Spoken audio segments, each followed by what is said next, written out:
Okay, good morning, everybody. We're going to go ahead and get started. I just noticed our clocks in the room are a little bit fast, and that's probably for a reason to get everybody seated and all that. But it is a minute or so past 9 o'clock, so we're going to go ahead and get started with our state and federal grant roundtable. Thank you, everybody, for your interest and participation.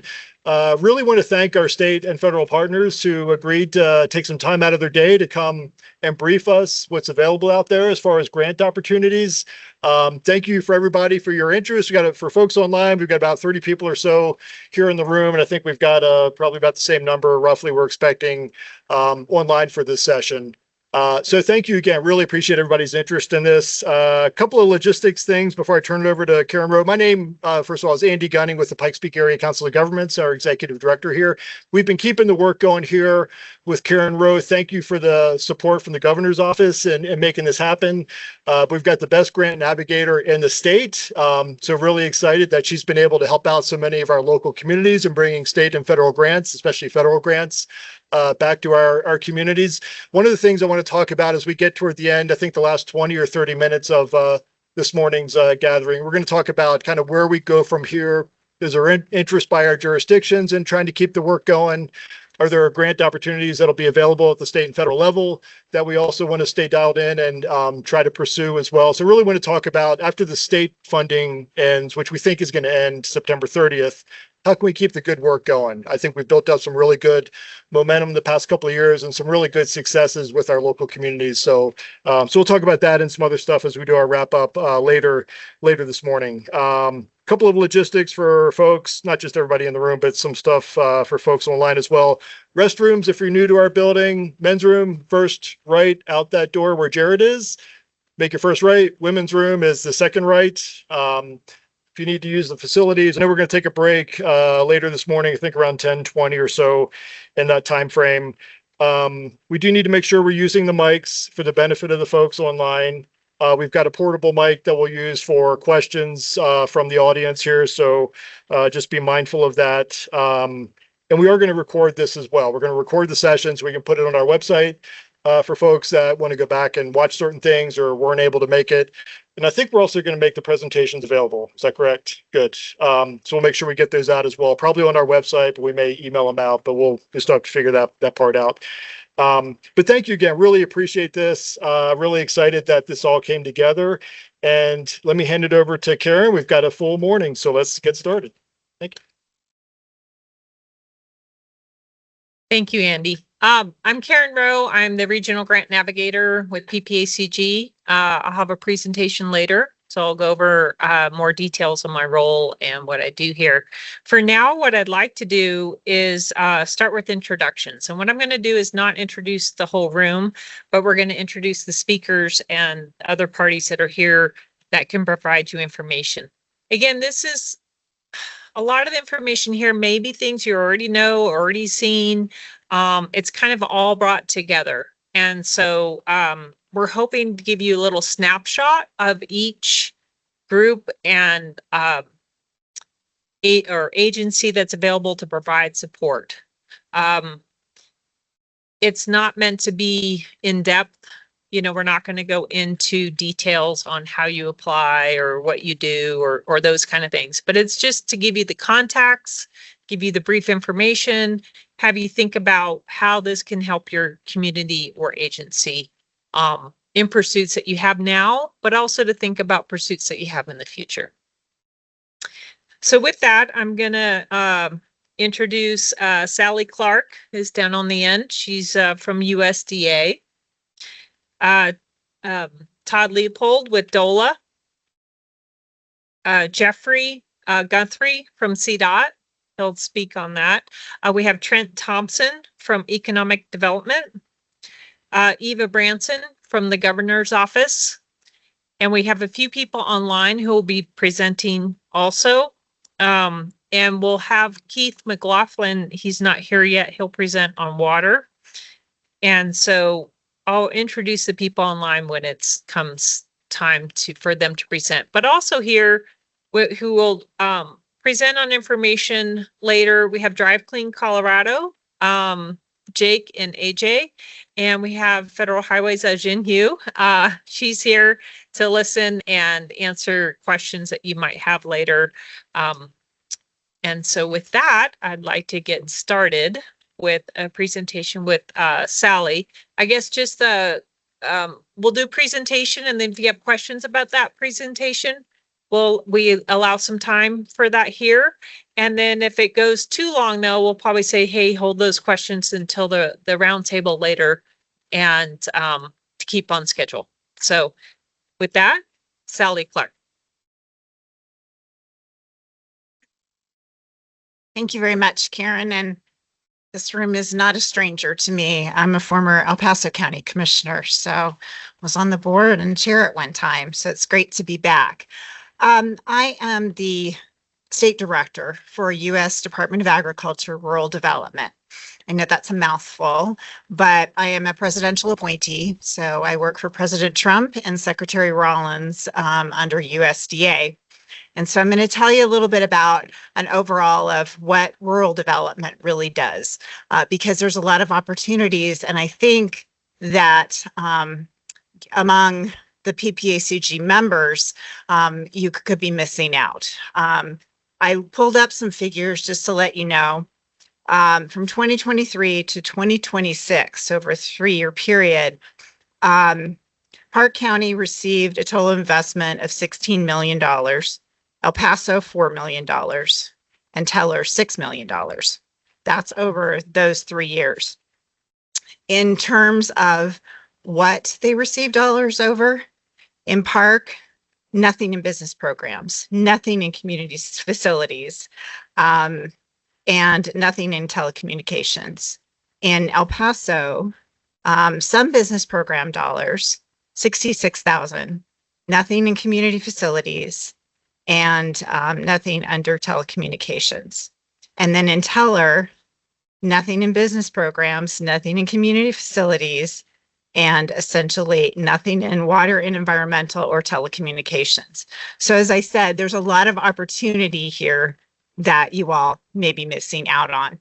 I was pleased to be here I think it was just last week with Mayor Dixon.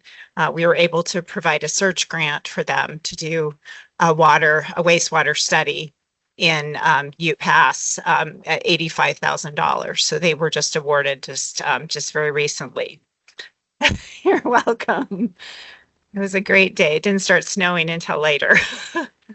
We don't know about today either. So I'm going to go to the next slide here. Let's see if it. All right, I'm trying. Am I supposed to point it somewhere? There we go. All right, so I think I need to go back. There we go. Okay, so when you think of USDA, most people think of farming and ranching, right? Lots of other things that we do. So we have the farm services, but we also have the food and nutrition services, food safety. I don't inspect the meat. That is not part of my job.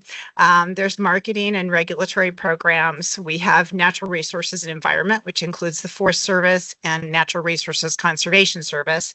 And then we have a research division. And then there's rural development. So we're sort of a freestanding part of USDA. And I'm going to go on to tell you how important this is to all of you. So if you think about things, pretty simple. I can only remember 3 things. So ABC is pretty easy to remember. So the things that we do at rural development, first of all, we only work with rural. So it has to be in a rural area. The definitions of that will vary from program to program, but generally it's 50,000 or less. Affordable housing, we do home ownership loans. And we do funding for rental complexes. But in addition to that, we also, under our homeownership opportunities, we also have grants that help with home repair as well, if you meet the qualifications. Under B, for business and economic development, we do funding for the technical assistance, we do business startup, marketing, and feasibility studies.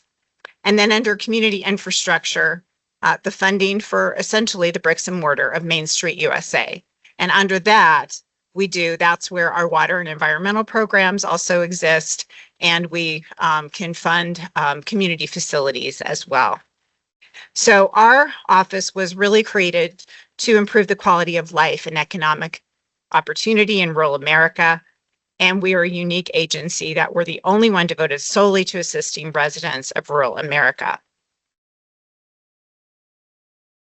So under our housing programs, we give families and individuals the opportunity to buy, build, and repair safe and affordable homes.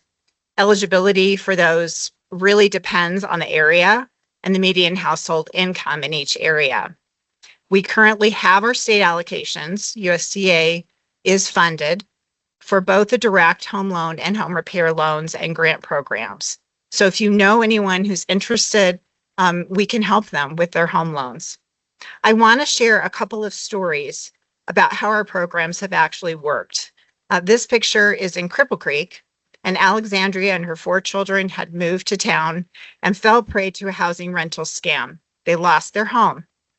With no other options, she purchased an old school bus and permanently parked it at a local campground that had shower facilities, and the family called it home for the next few years. After working on a credit, she applied for a 502 home loan and was able to purchase a 2-bedroom, 1-bath dream home with plenty of outdoor space for her children, Midnight the dog, and Shadow the cat to play. There's even a place on the side of the house to park the school bus, and instead of junking the home on wheels, she turned it into a playhouse for the kids. Another homeowner is Carla Quintana. She lived in Garfield County since 2011 with her kids. After moving into a garage studio apartment, the family was able to move in with friends, and she heard that Habitat for Humanity in the Roaring Fork Valley was accepting applications for a home build, and she decided to apply. She filled out her application during her lunch hour and was accepted. And she not only worked at her job at the local bank, but also contributed 250 hours of sweat equity to the project. The family is now settled into their 3-bedroom, 2-bath home. And then I want to mention recently a group of homeowners in Fremont County in Florence. I visited with recently. We're moving into their homes that were built through the Mutual Self-Help Loan Program with our local sponsor. And some of you may remember a former county commissioner, Dave Paul, who's now working with UCOG, and he was there as well. This mutual self-help program, much like the Habitat for Humanity project that I mentioned earlier, the folks that work in tandem with the group complete their homes, and they build skills that homeowners may not necessarily always have. One of the new homeowners in this group, spouse, is serving our country, and during the build he was stationed in Korea. So he returned home to Florence and is now enjoying the home he and his wife, JC, built. Another is a 17-year-old son who learned some of the home construction project skills he didn't have before. So it's great stories that we like to share. And under B is for Business, our business programs support economic growth in rural communities and increase access to capital. Our programs are designed to create jobs, support businesses, and strengthen local economies. And we help by filling the gaps with local banks and accomplish this through loan guarantees, grants, and technical assistance. And our flagship program is the Business and Industry Guaranteed Loan Program. It reduces lender risk and makes larger or long-term rural projects possible. Currently, we have funding for this program. Nearly $1 billion are available nationwide. Our rural business development grants can fund business incubators and revolving loan funds and support technical assistance and feasibility studies.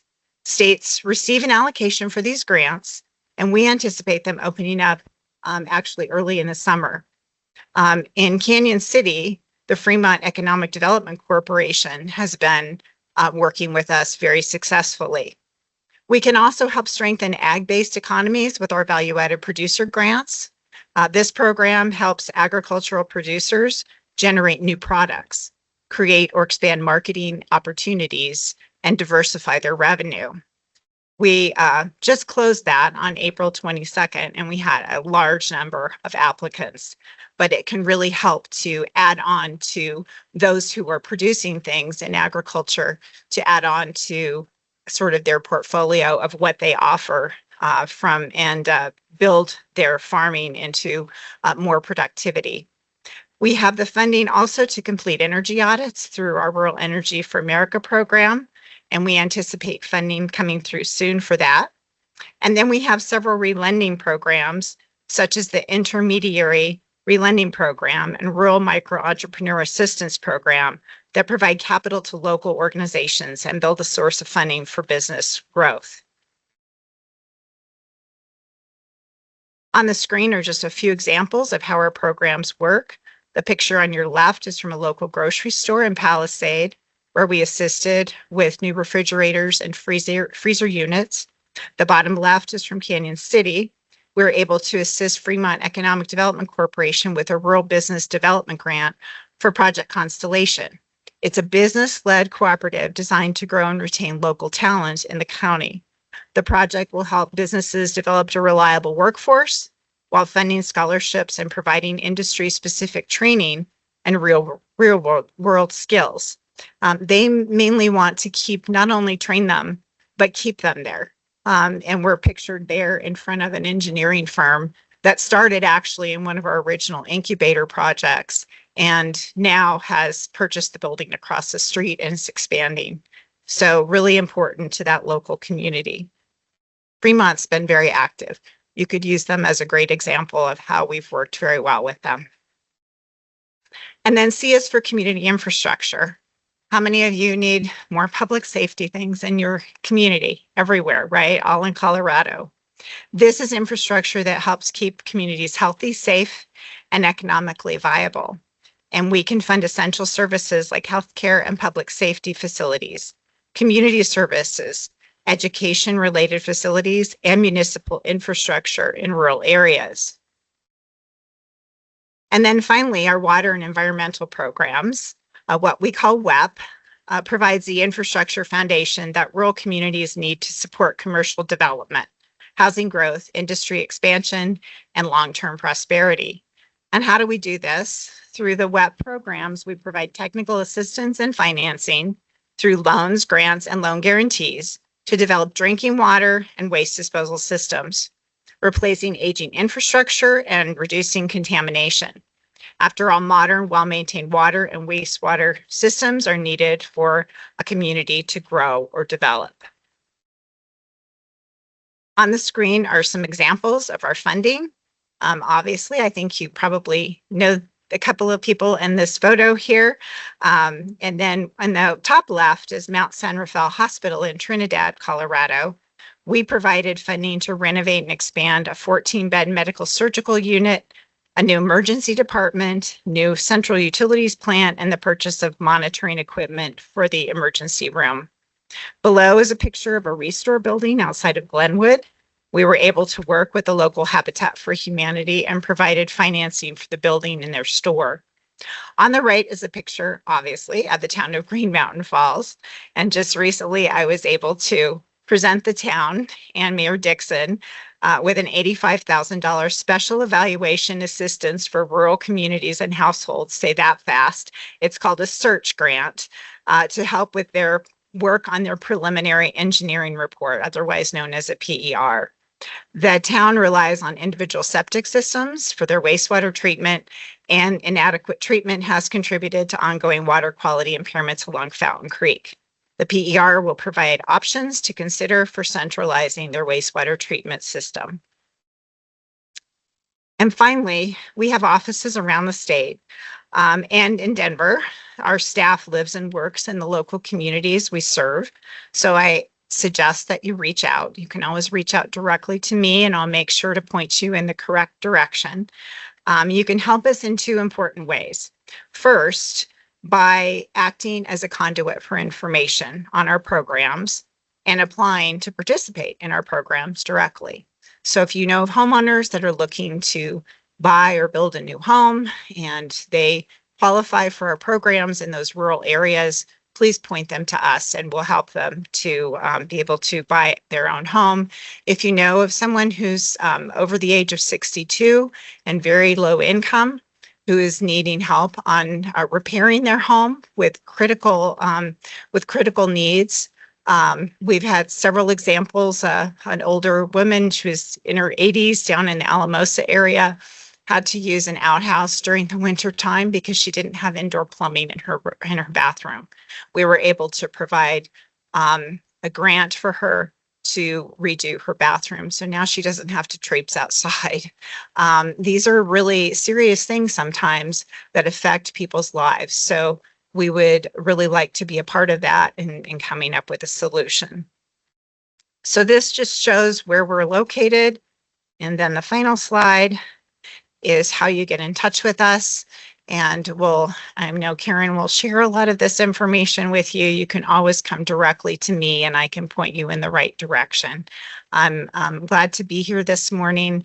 I don't know if we have time for questions, but I unfortunately or fortunately get to go to Hayden, Colorado, which is up near Steamboat, to provide a grant for a small community on economic development. So I'm excited to do that, but not sure what the weather's going to look like today. So I'm going to try and leave fairly early.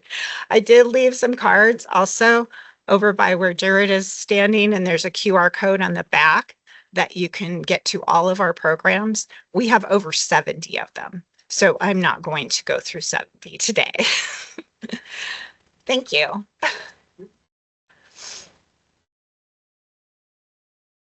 Go ahead. Anybody have a question?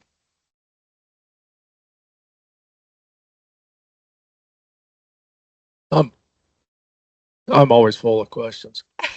So we're facing the new wildfire resiliency code and also some new emphasis on cesspools. Do the home repair, could that cover not only just like the siding and roof, but maybe also the mitigation, the defensible space areas around the home?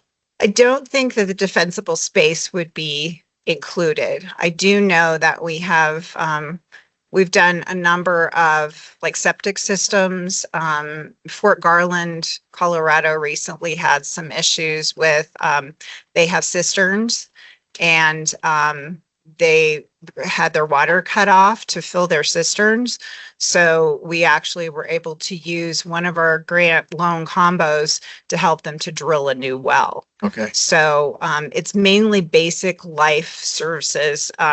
Things like though on energy efficiency could be one of those. So for instance, new windows, doors, things that add to the energy efficiency of a home could be included in that. Okay. Thank you. Yes. Thank you, Mayor.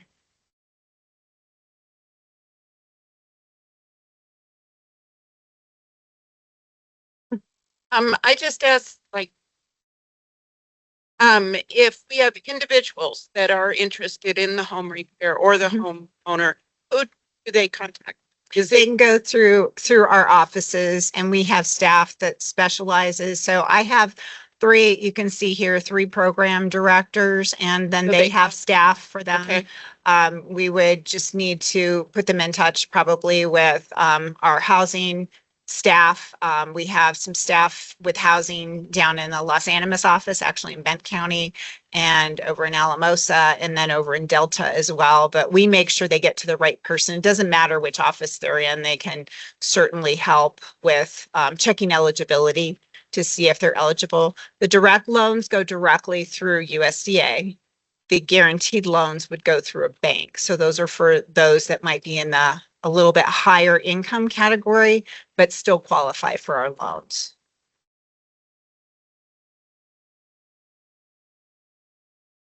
Hi there. For the water and environmental programs, would replacing water meters throughout the city? I don't know the answer to that, but I can certainly find out for you. Okay. Yeah, so just email me your question and I'll pass it along to our community programs director Perfect. and we'll get you an answer.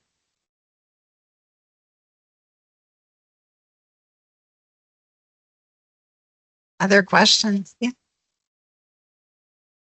So for anyone online, please use raise hand function. But right now we don't have any hands raised online. Make sure I don't miss anyone in the room.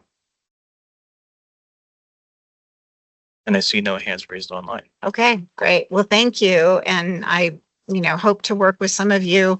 Let's see if we can get those numbers a little higher than in the PPACG area. Because there is a lot of rural. I mean, people think of it, it's not just the city of Colorado Springs. So that's sort of the big cheese. But we've done some homes out on the Eastern Plains in terms of our programs, and we'd like to see those rural business development grants as Fremont has been very, very active in providing some opportunities for us to partner with them. So thank you very much. And thank you, Andy. Thank you, Karen.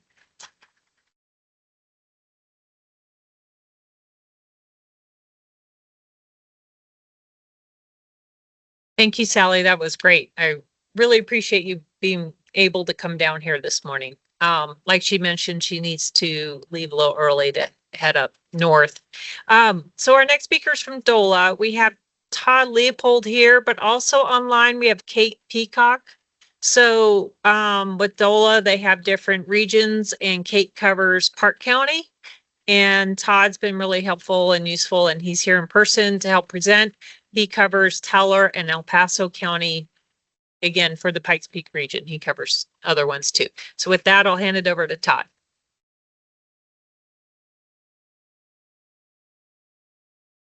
Okay. Well, one, thank you for having me, and Kate is online, so she can help. We kind of tag team on a number of these different regions. Like Karen mentioned, I handle El Paso County and Teller, and then do a lot of them Front Range, Denver metro area. I'm going to touch on a number of grant programs. Some I'm going to walk through little more in depth than others, but I wanted to give a good overview. Some of these programs, and just so you're aware, even as Sally had mentioned, there are things that Colorado Springs and El Paso County may be eligible for. In some cases, they may not. So I'll talk through which ones may be ones that are a little more for the larger jurisdictions, and then which ones are maybe a little more directed to rural communities and some smaller ones. All right, so as I mentioned, I handle the central region. Kate handles what we call our northern mountain range. She does Park County and then does a lot of the communities, Summit County and some of the other ones. So a little bit about DOLA, for those of you who don't know, we really are a state agency. We provide a lot of different services, local government services. We also do a lot of housing. We have our property tax administrator for the state is here. We do billing or assessment appeals. So if you don't like the valuation of your property and you don't get some good decision from the county, you can come to the state and get a final determination there. And as I mentioned, we do have our largest division, which is our housing one. I'll touch base on some of those as well. This is a quick rundown just for the regions. I handle the red area, and Kate handles the pink just to the west of myself. So we have 8 different regional managers that handle various subsets of the state, and it's a great opportunity and a good partnership that we have across the state of Colorado as a whole. All right. So I'm going to start with local government funding. I'll talk about some programs as it relates to that. And then I'll talk a little bit about some housing and some other types of funding opportunities that the Department of Local Affairs has. So our biggest one, I always call it our bread and butter programs, our Energy and Mineral Impact Assistance Program. This is revenue that comes from 2 different sources. One's severance tax revenue. The other is from federal mineral lease revenue. So federal, where they're extracting minerals and oil and gas, the revenue stream comes in as well. This has been one of our larger programs over the years. I will tell you, just from the state budget constraints, there has been some kind of clawing back at some of those dollars from a state budget standpoint, but we still have the program. And in fact, we're in a current middle of a grant cycle right now. Just so you're aware, We have two different tiers. We have tier 1, which is up to $200,000. Tier 2 is up to $1 million. Both of them are 50-50 matches, so there's a match component there. But we also have a third one, what we call our administrative planning grants. These are non-cycle sort of grants. If you as a jurisdiction, city, county, or special district are doing something in a planning arena and may need some level of funding to help support that, we do have some funding that's not necessarily competitive in nature. It's more request financial need based, up to 25,000. The project itself can't be greater than 100,000. If it's greater than that, it just goes through our normal grant cycles. The other one, community development block grants. I'm going to touch on this because for Teller Park, not El Paso County. El Paso County is entitlement county, so they receive, and in fact, the city also is entitlement jurisdiction. They get a direct allocation of community development block grant funds. But for Teller or for Park County, you go to the state. The state receives community development block grants. We have 3 different areas. Our community development block grants, these are to help foster economic development purposes. There are some stipulations around there about job creation, some certain nuances regarding economic development, but this is a funding stream for economic development related purposes. Our larger one is our public facilities, so town halls, various public related aspects is under our public facilities area. Again, non-entitlement jurisdictions, which if you're in El Paso County, you go to the county. If you're the city, you're working on your own allocation. But outside of El Paso County, please talk with me. We do our community development block grants. We're kind of in the middle of this 2026 allocation cycle right now. And then the normal community block grant program. Again, this is based on disadvantaged communities, 70% or lower AMI levels. That's a service delivery that needs to be provided. But love to talk to you about that program if that's in your wheelhouse and is in a jurisdiction that would be coming to the state directly. Couple of community development grants. Many of the jurisdictions in this Pikes Peak area are in our Main Street program. This is a kind of an economic development one for really downtown areas. City of Victor, City of Cripple Creek, the City of Woodland Park is actually involved in our Main Street program right now. They get small grants for revitalization of the downtown corridor. A really great program, really coincides with your economic development strategy, which is great. The other is our limited gaming impact grant. This really attributed to impacts to gaming in communities that may be outside. So Cripple Creek, they get a direct allocation, but places outside of that that have an impact. Many times we're seeing the county, the jail, the law enforcement services, health, human service operations. If you have a direct impact to gaming, either service delivery that you can track, and you have to track this, you can request funding and reimbursement from that. This is a reimbursement grant. You track the expenses over the course of the year. You come and request the funding the subsequent year. There's an impact committee that reviews all those. We're in the middle of that right now. I'll speak to it on the next slide. But it is a great funding source for jurisdictions or service delivery providers that may have an impact to as a result of gaming in the general area.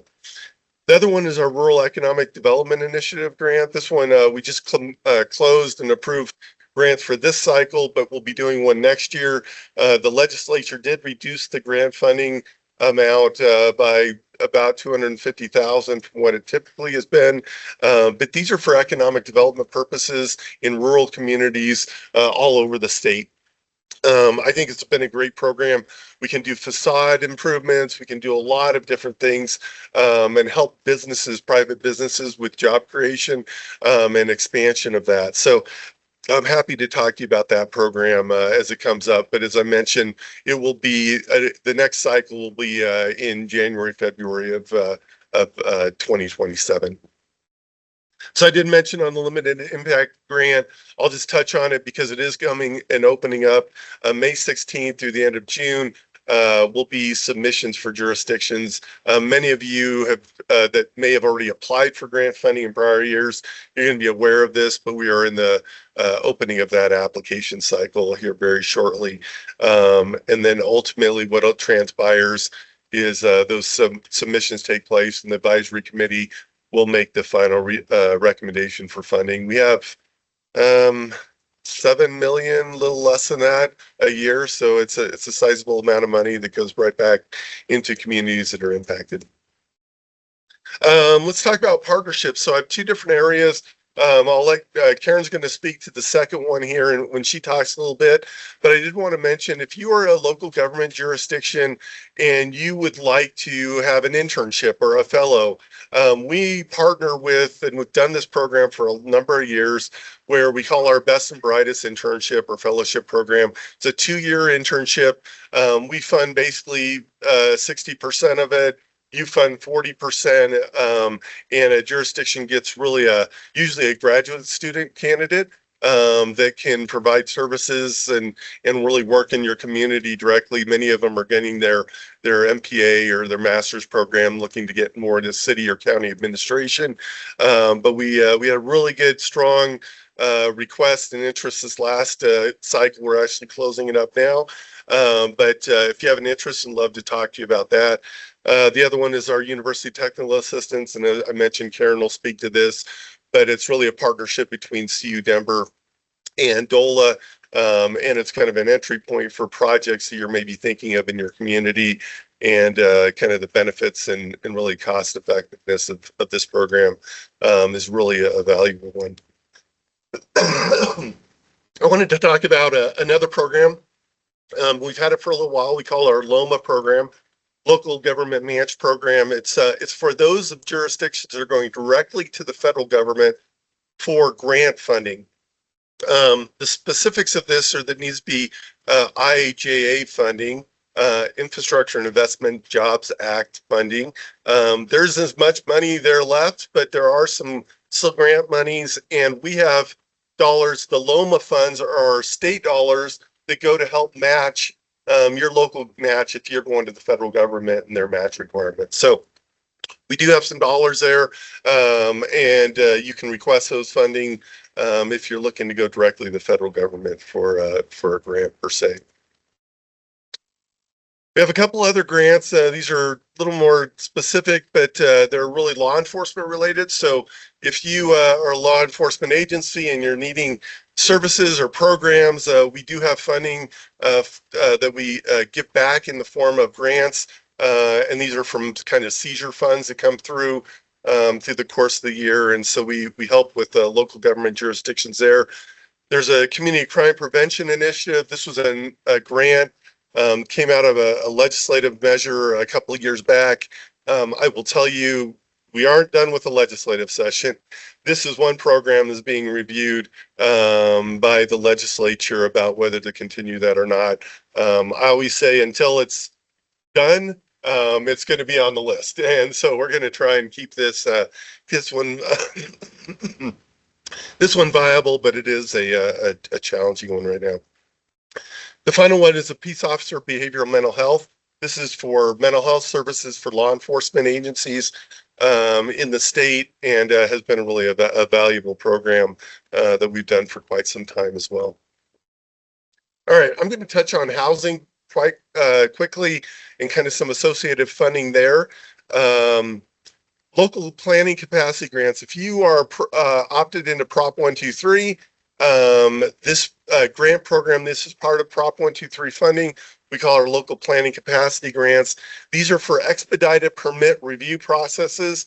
So if you've opted into Prop 123, one of the requirements, not only the unit count, but also to have an expedited permit review for affordable housing units, 90 days or less. If you're in the process of doing that, we have funding to help you and assist you with that effort, whether it's technology related services, or even coming and contracting a planner or someone to help assist with that area.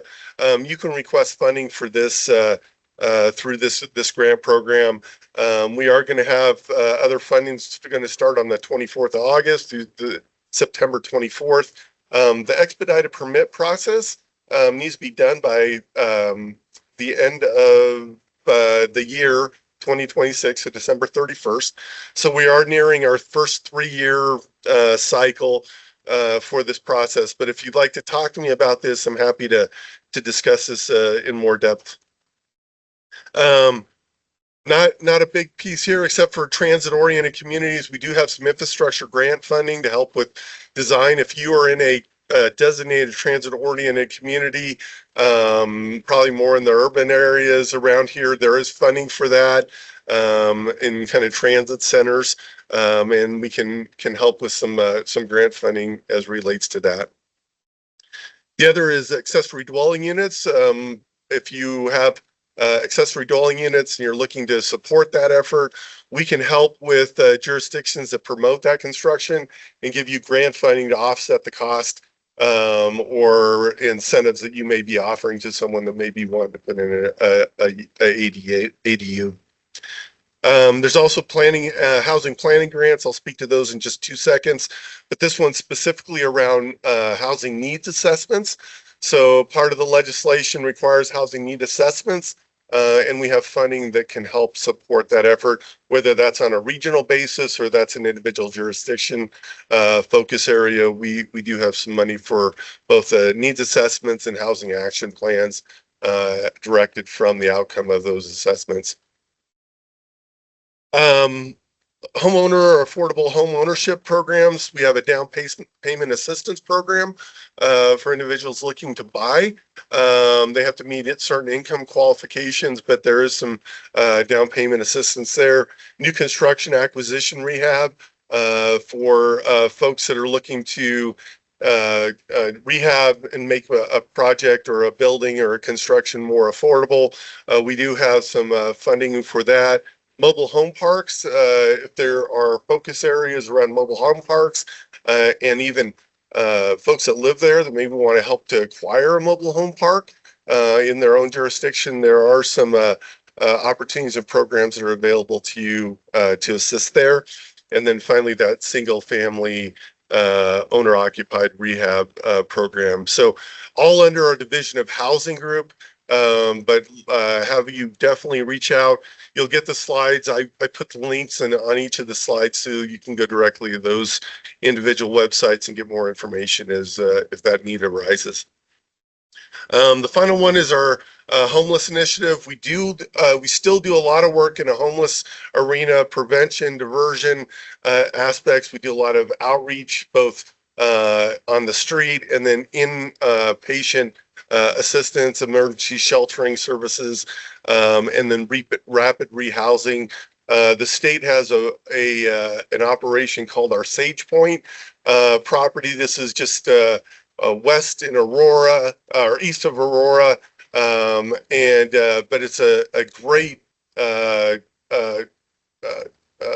facility that has just been redeveloped and built, and you can bring folks if they need both housing assistance, but it also has a wraparound services for if you have detox or other conditions that may warrant needing more specialized treatment services.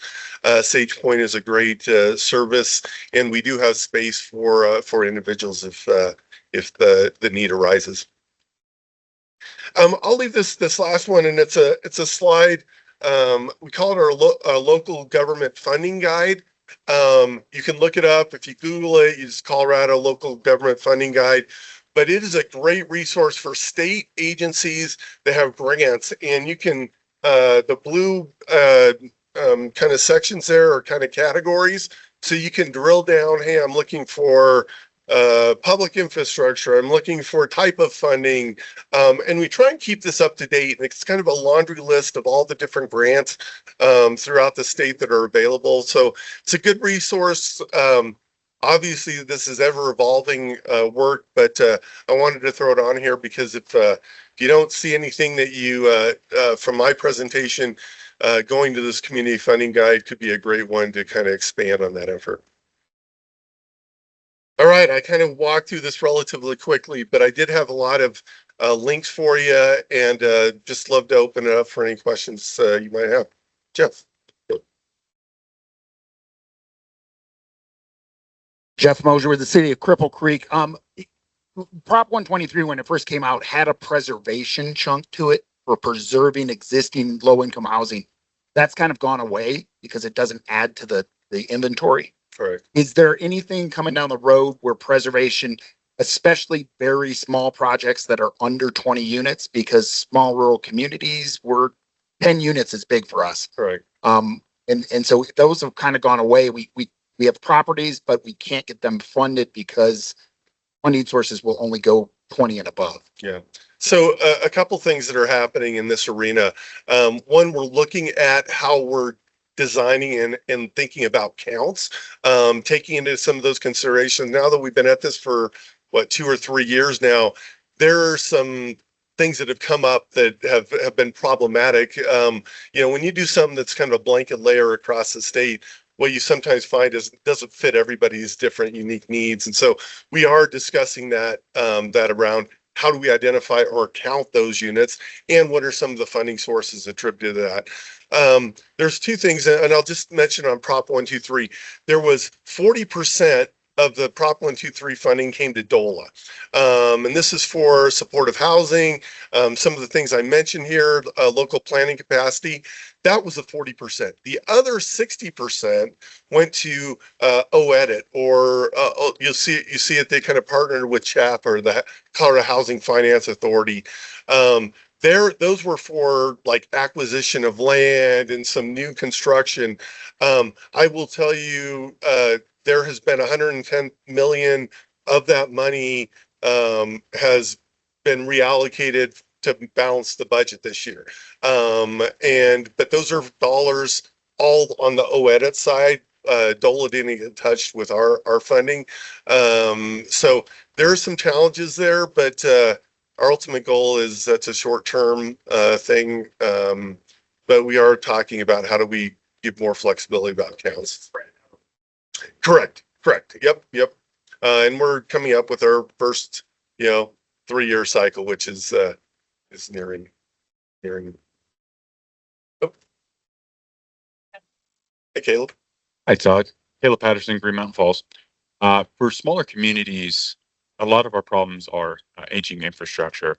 You mentioned the READY grant. Would the READY grant be a good grant to take this aging infrastructure and to revitalize it and into sort of business incubators or places for lease? Yeah, I'll tell you, for the READY grant, the READY grants are more economic development related ones. I would say if we're talking public infrastructure, this is all going to be energy impact related grant program. One, for 2 reasons. Energy impact, like we're doing a cycle right now. We have $15 million for this cycle. READY grant for next year is going to have 500,000 for the entire state.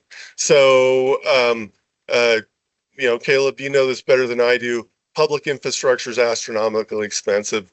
You're not going to get much if we're trying to spread 500K amongst an entire state. So I think we need to strategize more on the energy impact. But I will tell you, we should have a conversation, because there is and Sally actually referenced it, a business incubator funding potentially through USDA. The question could be, could there be a regional business incubator in this area to help support businesses?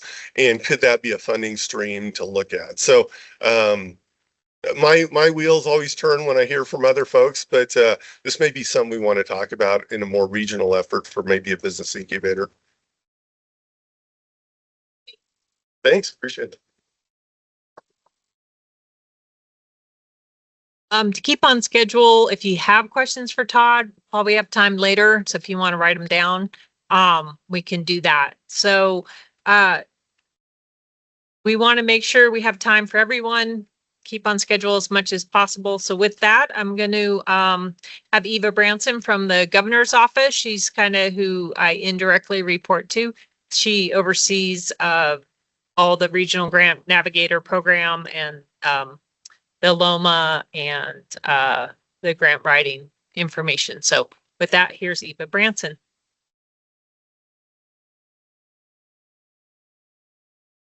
Everyone. Good to see a few familiar faces, but a lot of new ones.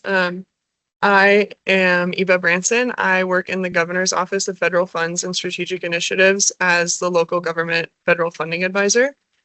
My position is a relatively new position. We created it back in November, and so my background is actually not in federal funds, but in local emergency management. So if there's any emergency management people out here, I relate to that. Essentially, my job is to help local governments across the state secure and maintain their federal funds. So I work only with direct federal funding. So anything that goes through a state agency and then is distributed to local governments, I do not work with. But with that said, then I am connected to a lot of the state agencies. So I'm happy to be kind of a pass through for you if there is a state agency funding source that you're interested in.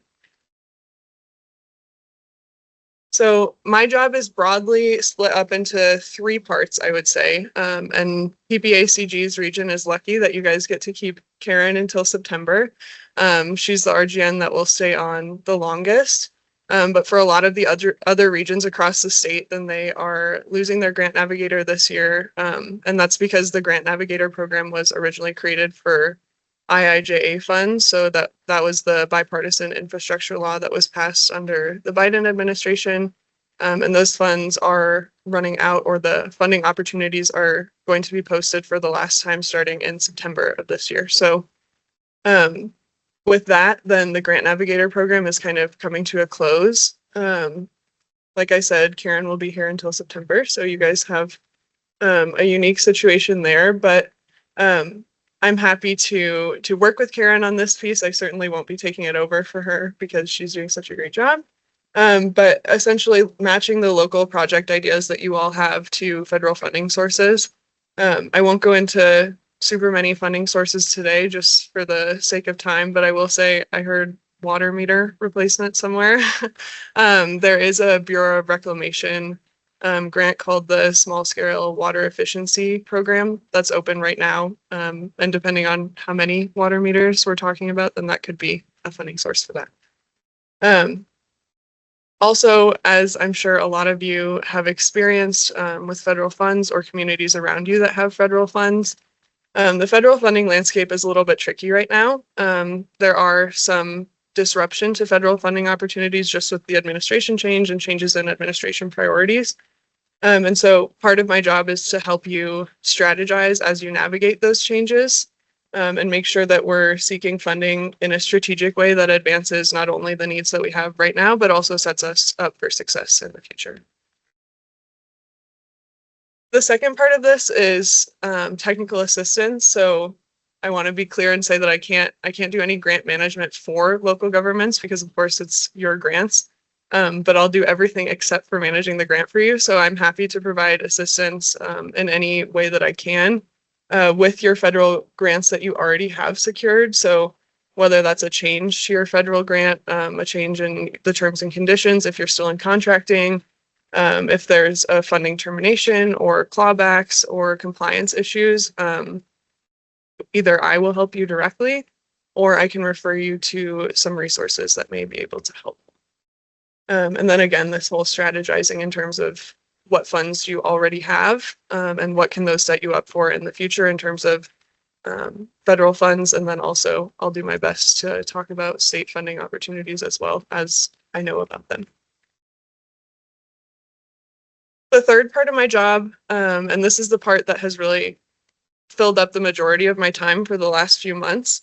I call it strategic advocacy, but basically that's just a fancy way of saying program development and program design. So we have a lot of assistance programs, including the RGN program, including the grant writing program, and then DOLA also has the LOMA program that we also assist with.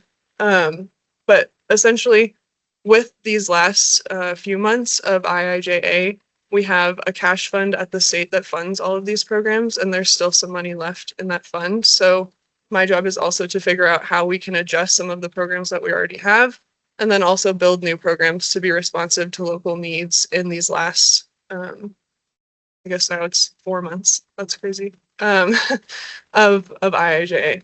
So I just wanted to tease, we're not quite done with the program yet, but the local legal support initiative, it's called. I was told that the governor does not like the word program, so now it's called initiative. But that will be an initiative that's launching in mid-May, and that'll be a program that, see, it's still in my head, it's still a program.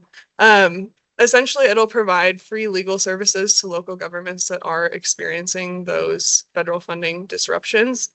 And it doesn't have to be a federal funding termination or a clawback. It can also be like if you're having trouble going through the terms and conditions of your grant agreement and you want some help figuring out if there's any kind of clashes with your local policies, or if there's executive order references that you want kind of hashed out a little bit more. That's something that initiative will be able to help with. And so it won't be the state that'll be providing that assistance. It'll be a legal service provider. And we have selected the provider, but we're just not through contracting yet, so I can't say who it is. But I think it'll be a name that a lot of you know and have worked with before. And then just to wrap up, I wanted to just make you aware of these resources that we still have for the IIJA program. So even though it's wrapping up in September of this year, there's still quite a few IIJA programs coming out. A lot of NOFOs that are open right now, including the water meter one, the Water Smart, Safe Streets and Roads for All, just to name a few. And so we have this grant writing and technical assistance program. I know some of the local governments within this region have already used it, which is great, but we do still have funding for that. So local governments, special districts, or federally recognized tribes are eligible to apply for grant writing support. And so that's especially for the smaller communities that don't have in-house resources to be writing grants.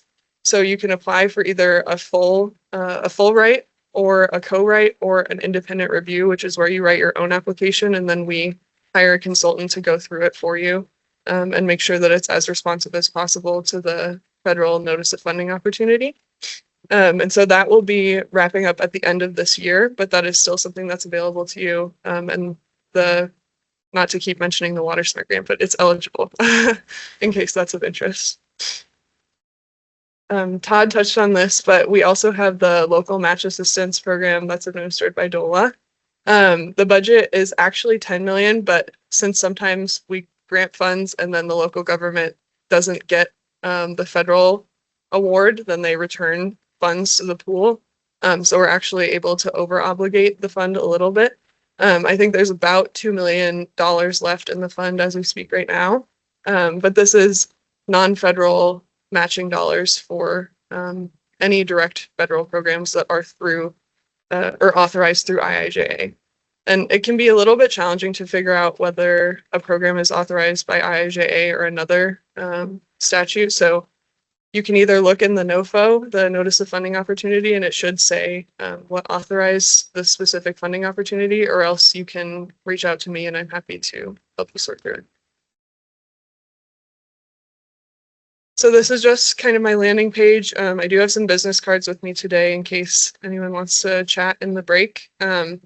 But essentially, I am here to talk to you about anything federal funding related, how to navigate changes to federal programs or to your grant, and then also to hear from you about what the state can do to better support you as you pursue federal funds. So that strategic advocacy piece only works if I know what the needs are at a local level, and I have my own ideas about what they are, but they're not as qualified as if they came from you. So please reach out to me and let me know if you have any ideas that you think are not met by the current programs, and I'd be happy to talk to you about it.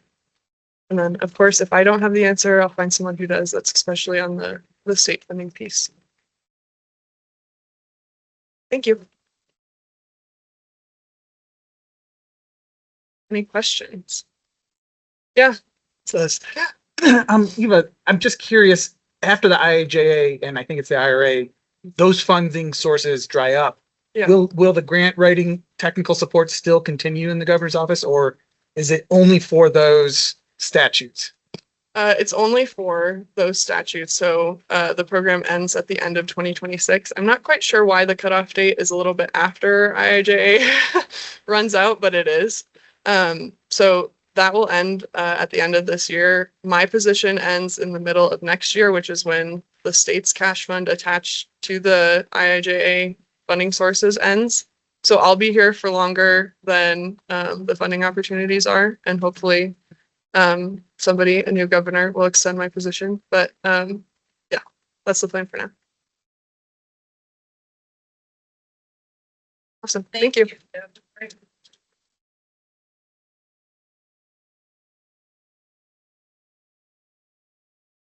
Really appreciate it, Eva. Great information. And so next speaker we'll have is CDOT. And we have a two-part CDOT presentation. One's here and one's remote. So our local representative here is Region 2 Planning, Jeffrey Guthrie. So I'll have him come up and talk about some CDOT funding opportunities.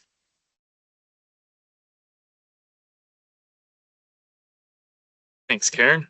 Hopefully I can work this correctly.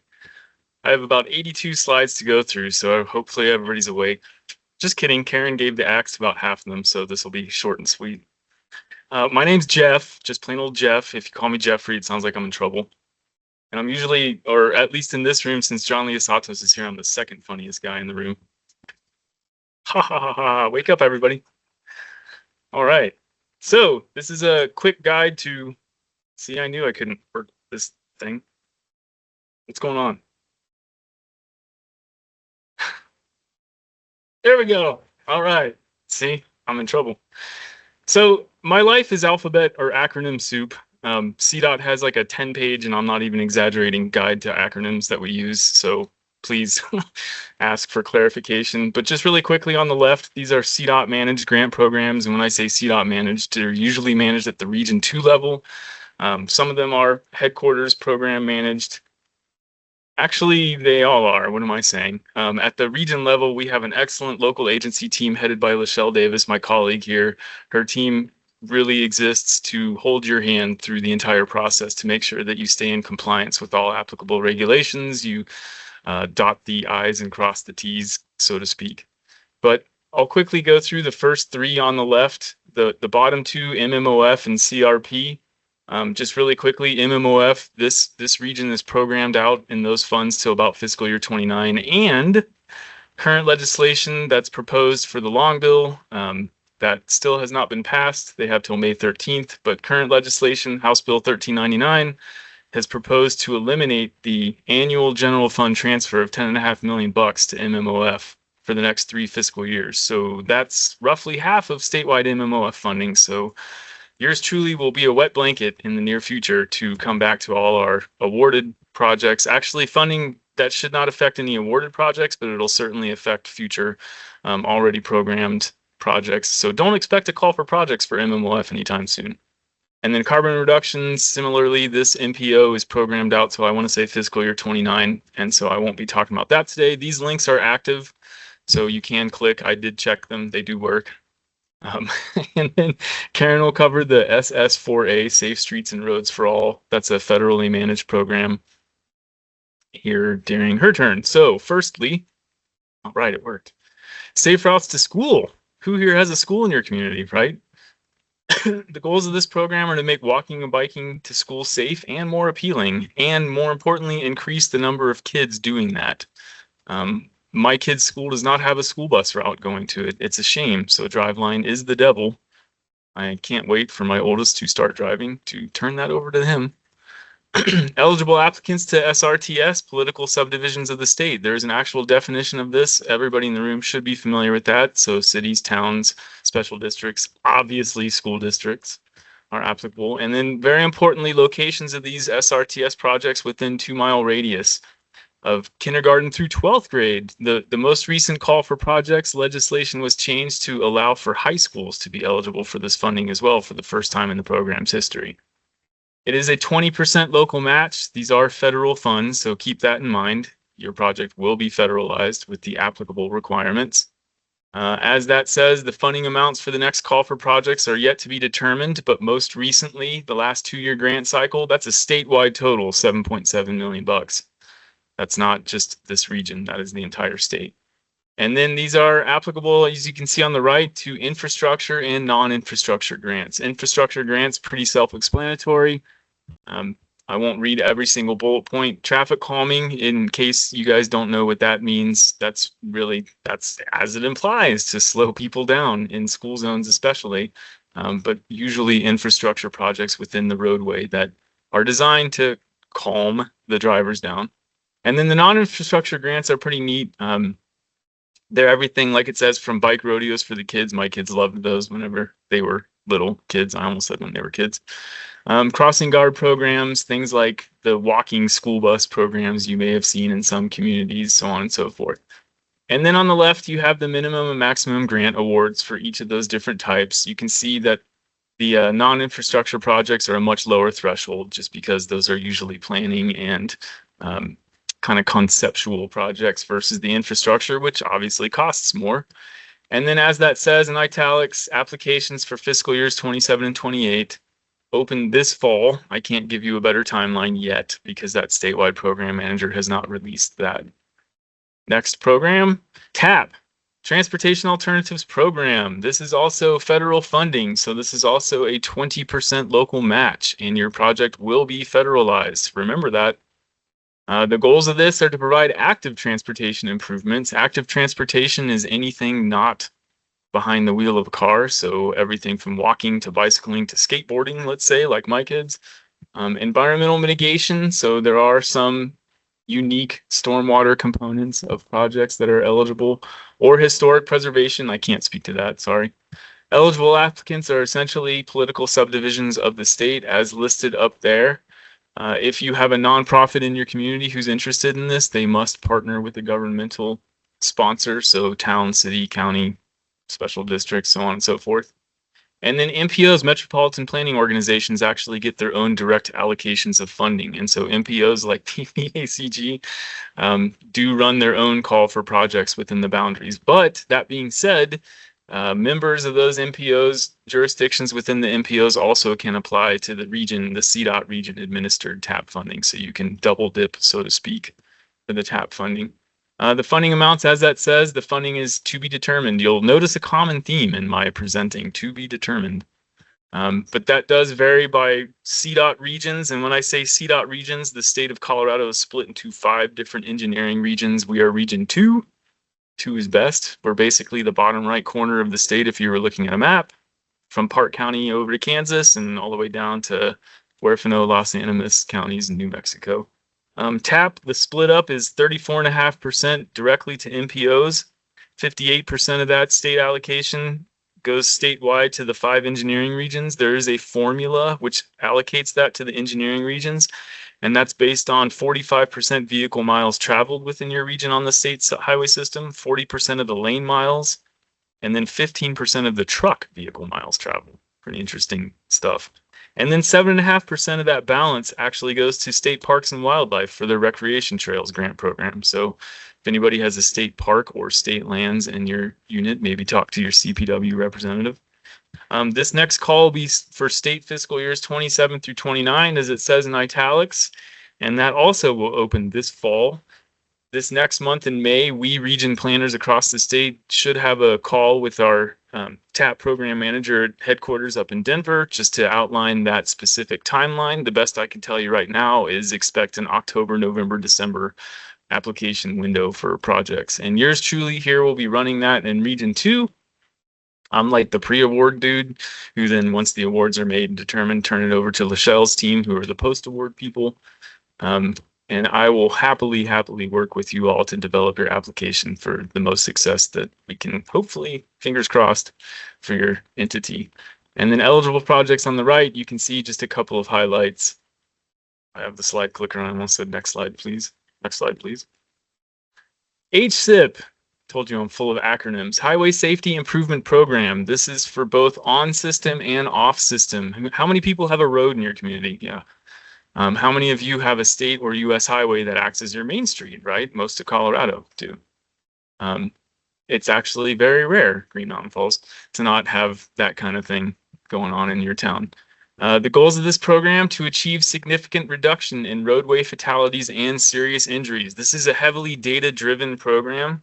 And so this is also very important, just hint, hint, to work with your local PDs and sheriff's departments to make sure that they do report crash data, because the analysis and the allocations are only as good as the data, right? And so amazingly enough, not all crashes are reported, whether that's the people involved or who knows what. The police are really busy, other stuff's going on. And so very important to get those reported just so our traffic engineers can analyze that data, and then these allocations can be made based on that. Eligible applicants, similar scenario, local agencies and political subdivisions of the state that own or maintain public roads. So again, raise your hand if your town has roads. This is an interesting 10% local match to these 90% federal funds. So it's a little bit more palatable, I guess, for your local community. The last funding round, this is an annual call for projects for a couple of years out, fiscal year awards. So this most recent round was actually application period closed February 20th. So sorry, you missed it as of this presentation. That was for state fiscal year 2029. You can see here that 21 million bucks was divided across the entire state, so not much in the scheme of things. Region 2's allocation based on that crash data ended up being $3.5 million. Region 2 is also 14 counties, so do the math. That peanut butter gets spread pretty thinly across the 14 counties and numerous towns of Region 2. And then furthermore, you can see that a quarter of the allocations to the CDOT engineering regions are set aside specifically for projects that improve safety for VRUs, another acronym. Those are vulnerable road users. I always mess up that. Vulnerable road user definition, that's non-motorists, so pedestrians, bicyclists, or other cyclists, and persons on personal conveyances. So again, my kids on their skateboards. This also, it's very, as with all funding, we do appreciate obligating that money sooner rather than later, spending it sooner rather than later. This is written into the guidance from this program manager that add dates for construction for this particular fiscal year 29 program must be no later than June of 2029. So within that same fiscal year, we are really going to push you to spend that money to obligate that funding to actual construction, not just the design work within that same award year. And then you can see applications for fiscal year 30 funding open December of this year. So please do reach out to myself, to Lachelle. We'll have our region traffic engineer is linked on that the second slide in here. That's actually who you turn them into to ask any questions. And then also I want to say that there are examples of successful applications from years past for each of these. And I think that is it. Here's contact information. It's just email addresses. I totally forgot to grab extra business cards, so I probably have like 6 to hand out, but more than happy to hand them out with my phone number as well. Please do give me a ring. If I'm not the right person, then I'll happily get you in contact with who that is. And I'm about to get the big hook from Karen, so let me get out of here. Thank you.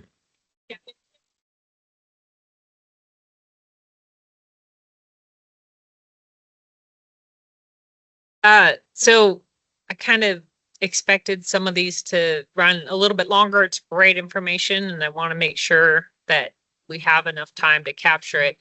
Online also, though, in addition to CDOT Region 2, we have CDOT headquarters, and I asked them to talk about how to coordinate with CDOT when it comes to when you go for grant projects.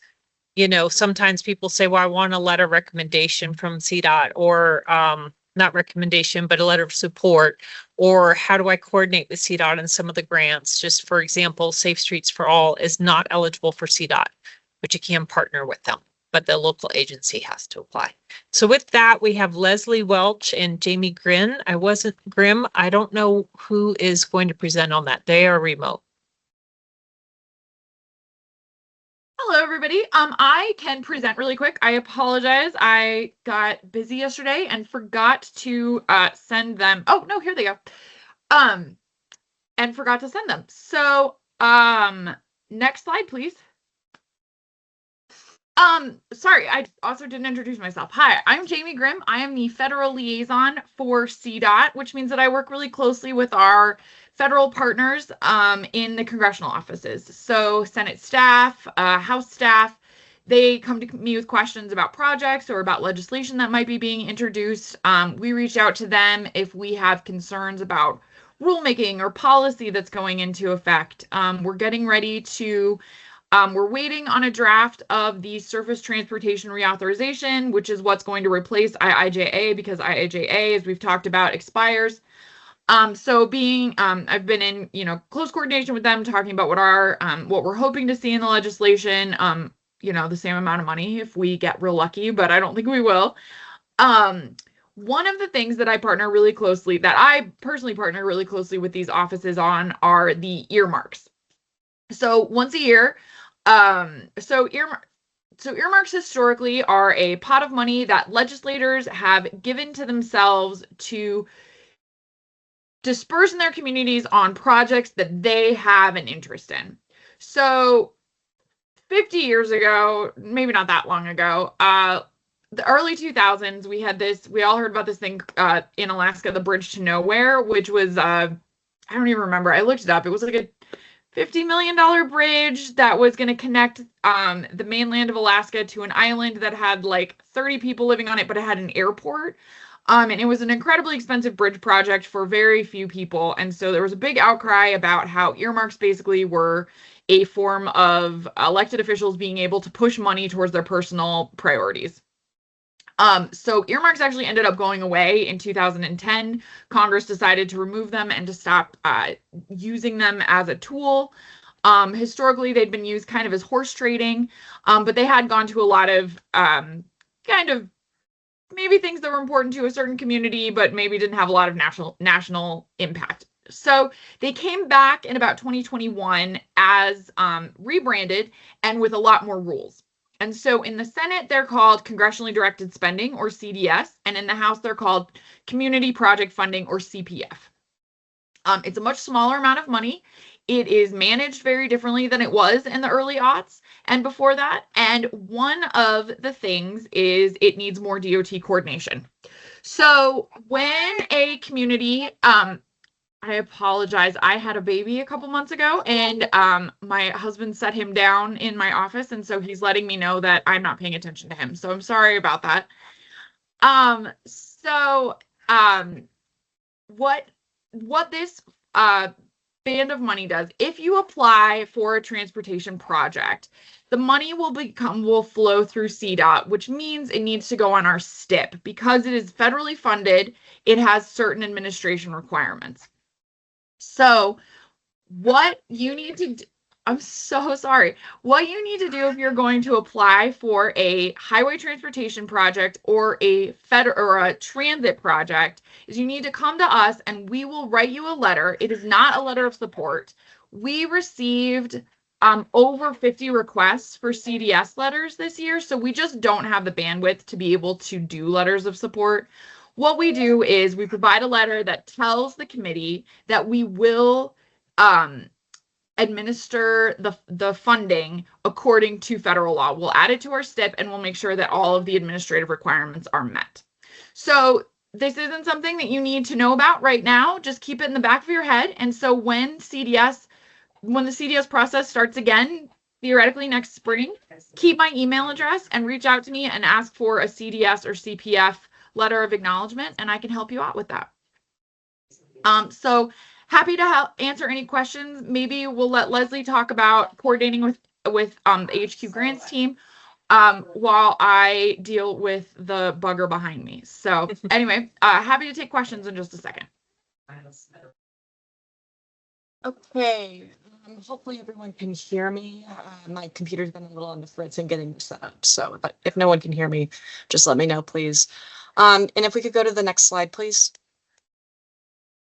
Hi, so my name is Leslie. I am one of the two people on grants team. You may have met Anna Dunn previously, but I'm here today to help present on some of our letter support processes from CDOT. In addition to helping write federal grants for CDOT, I also help Anna in terms of coordination on, things when letters of support requests come in the door, for our executive management team, just making sure that things flow smoothly and helping make sure that the right things get in front of the right people, et cetera, et cetera, et cetera. As far as letters of support for grant opportunities, in terms of the most recent major one, that's going to be Safe Streets for All, is which, Karen will be talking about later and Jeff talked about a little bit earlier. Generally speaking, on letters of support requests for CDOT projects, we're willing to provide letters of supports for localities or municipalities, counties, et cetera, for projects when there's two general major criteria filled, but this can vary depending on context. So, but the major nexus, or the major first point, is there being a nexus with CDOT roadways and highways and similar. Obviously, if we're writing a letter of support for a project, it usually has to involve or impact us in some way. And then the next major kind of bullet point is that, we're all relatively on the same page. It doesn't majorly interfere with our goals or projects or similar. Everyone's been coordinating, everyone's happy and on the same page, et cetera. That tends to be just kind of our threshold, at least as a minimum for most letters of support. There's other criteria or qualifiers too, depending on the letter of support, but that will vary. One thing that the grants team is trying to gently test out this year is just a simple letter of support request form for Safe Streets for All. This is not a requirement to get a Safe Streets for All letter of support. We realize we have not fully rolled out this process to folks, but this is just a gentle testing at this point. This is something that we are starting to experiment and just see and make sure that would be easier on localities, municipalities, our internal project teams, and et cetera going forward. But it's essentially a Google form to help, just fill out information, make sure everything's in the same place, et cetera, et cetera. If you would like to use it this year, please feel free to do so. Otherwise, there's not a requirement to do so.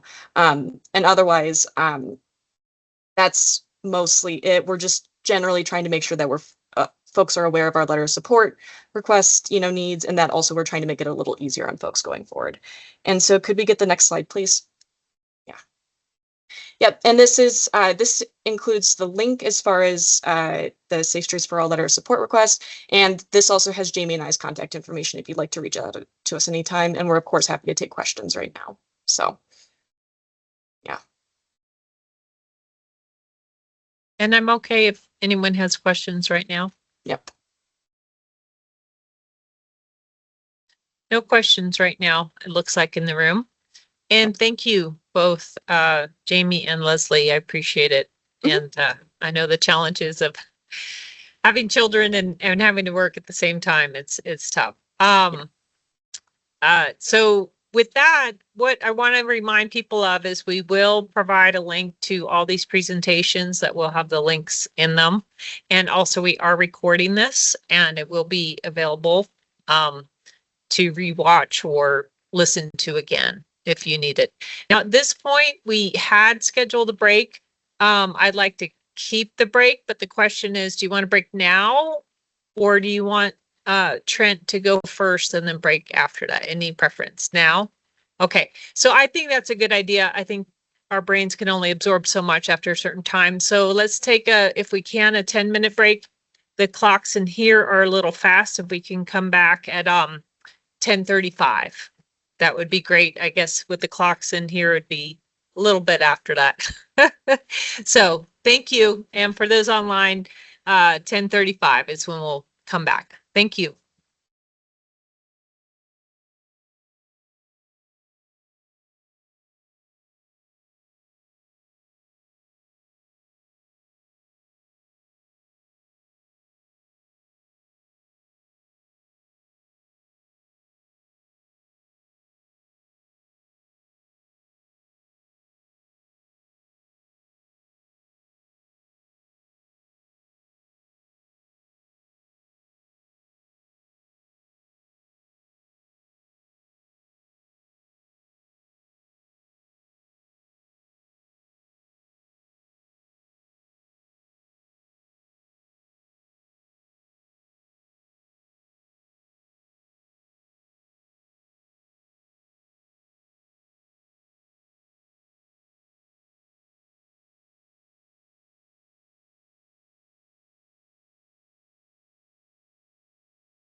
Okay, we're going to go ahead and get started here again in just a second. Karen's making her way up front here, so folks can start finding their seats, and folks online, just be ready to tune in again. One thing we're going to do, I know we're running a little bit behind, but that's fine. We built in enough time, I think, at the very end to do a little bit of a roundtable, to have some general Q&A. So think about other questions that you want to ask the panelists that you didn't have a chance to ask.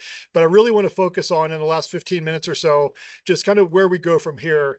Eva kind of touched on that already, kind of curious what the state's, from the state's perspective, what the community needs are. And that's been the same thing that's been on our minds. One thing we wanted to wrap up with was what our jurisdictions really need as far as grant support. You need to know which grant applications are coming down the pike. Do you need help putting applications together, scoping out projects, cost estimates on projects, applying for grants, managing grants, all of the above? Kind of curious what your needs are, but then also want to hear what's the interest in kind of keeping things going once the state revenue runs out for our grant navigator. Are there ways that we can kind of approach this where PPACG provides some support, and local jurisdictions, if they have a need for grant navigation support, it's a little bit of a pay for service kind of approach? Or are there other models out there? Even I were just talking about other regions across the state. They're kind of dealing with the same issues. So maybe Eva can speak to that as we get to the wrap up as well. But think about that. That's the main thing I wanted to kind of wrap up with, is how do we keep the good work going? If there's interest, I think there's a lot of grant opportunities out there still, even after IIJA. I mean, all the agencies are still going to be here providing all the great support they provide. So think about that. That's what we're going to dig into as we kind of wrap up here. So with that, Karen, did you want to come up and introduce Trent, or do you want me to? Trent's next. Trent is an amazing partner with the U.S. Economic Development Administration. They're part of Department of Commerce. We've worked with Trent now for the past couple of years. We put together a comprehensive economic development strategy, a SEDS plan. Jeff Mosier's here, who's a key partner in that. Paul Rochette took the lead, our staff member who runs our military planning program. So EDA is just an amazing partner. So really glad, Trent, for coming down, making the trip, and come on up. Sure.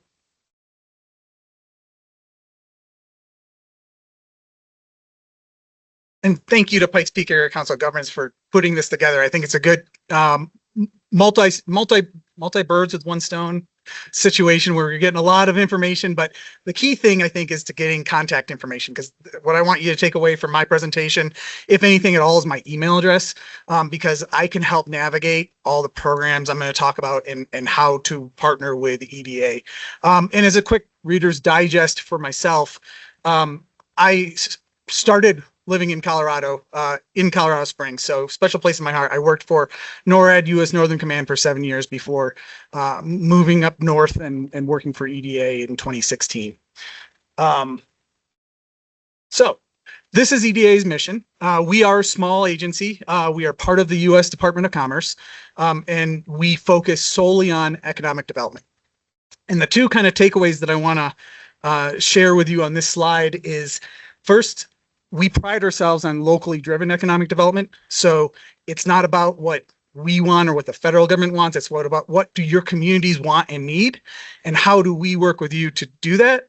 Now, there's a lot of hoops and bureaucracy between what you need and want and what EDA can do to partner with you, because we're a federal agency. And so there's this balancing act between being good stewards of taxpayers' dollars and making sure those taxpayers' dollars get to the communities that need them. So we just have to make sure we're balancing it correctly.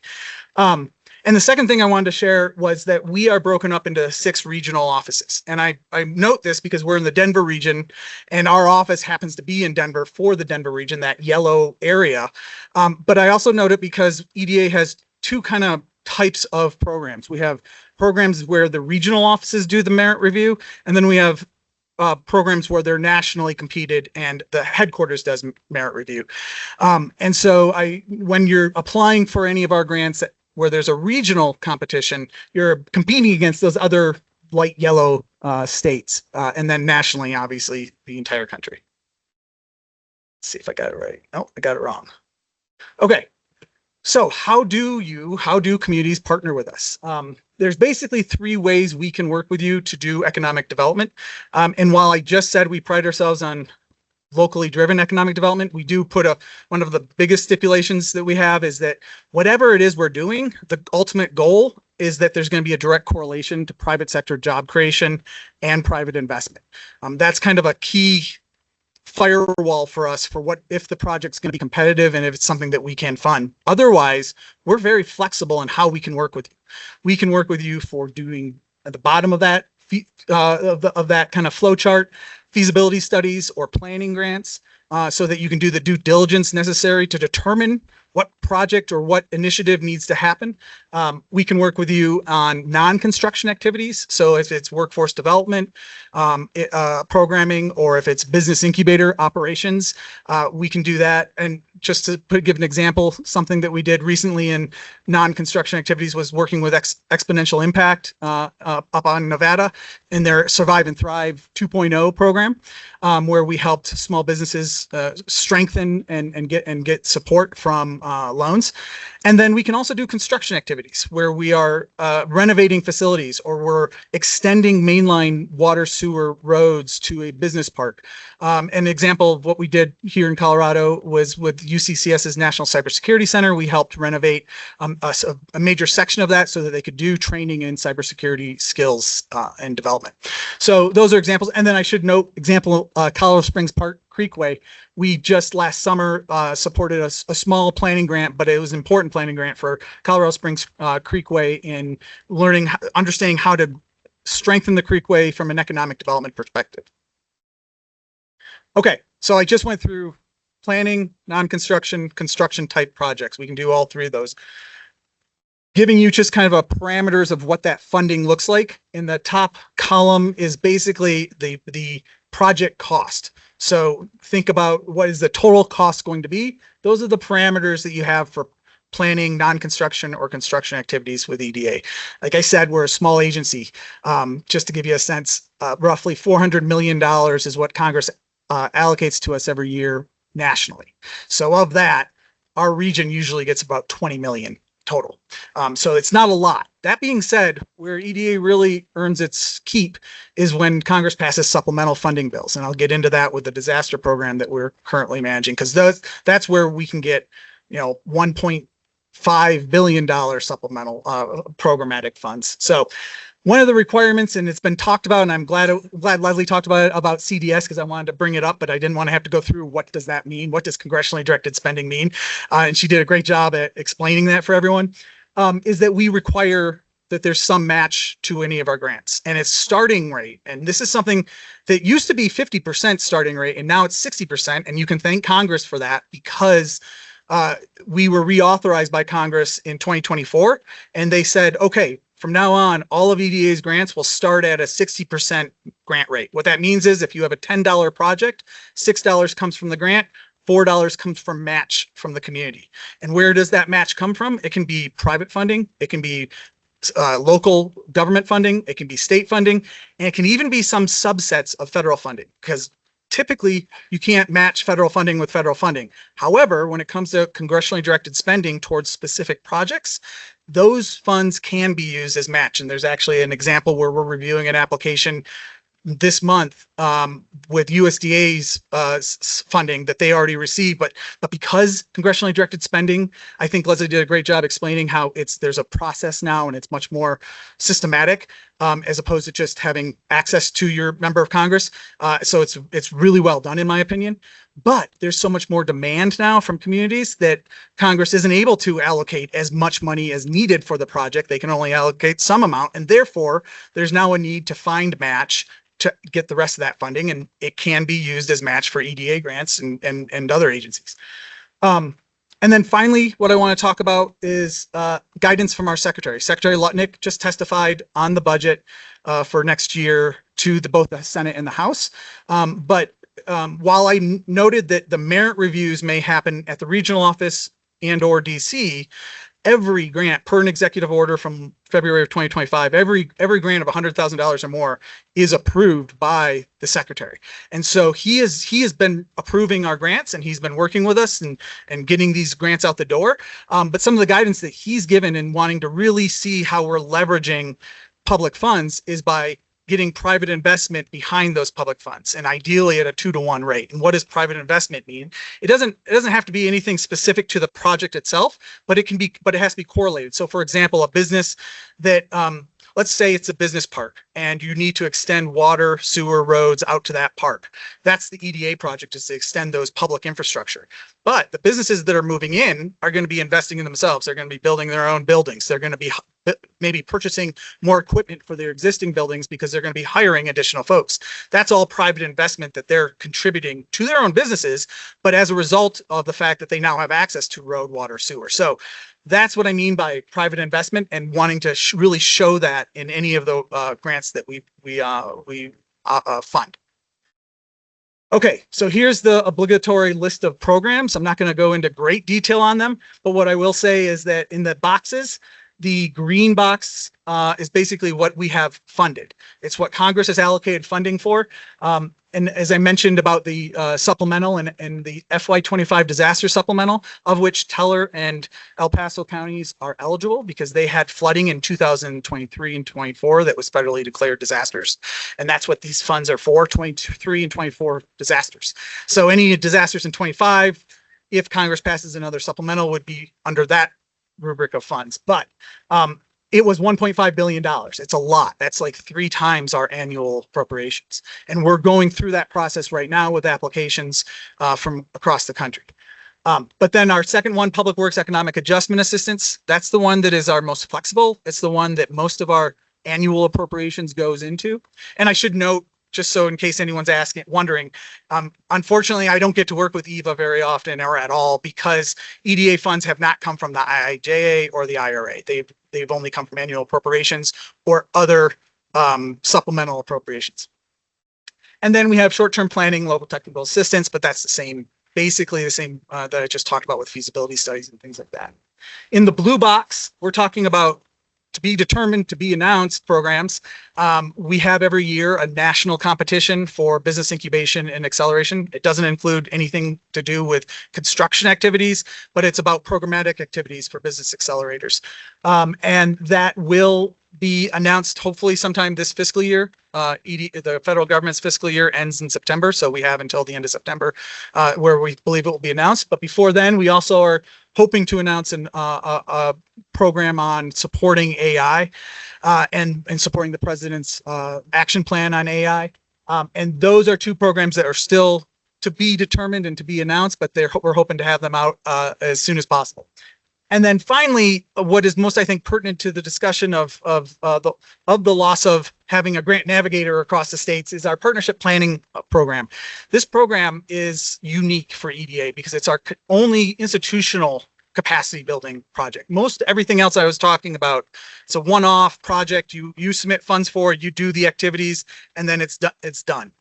This is the one program where year in, year out, EDA is partnering with a regional organization. It's only $70,000 in matches required, but it's to do institutional capacity building and planning for economic development activities in the region here being Park, Teller, and El Paso County.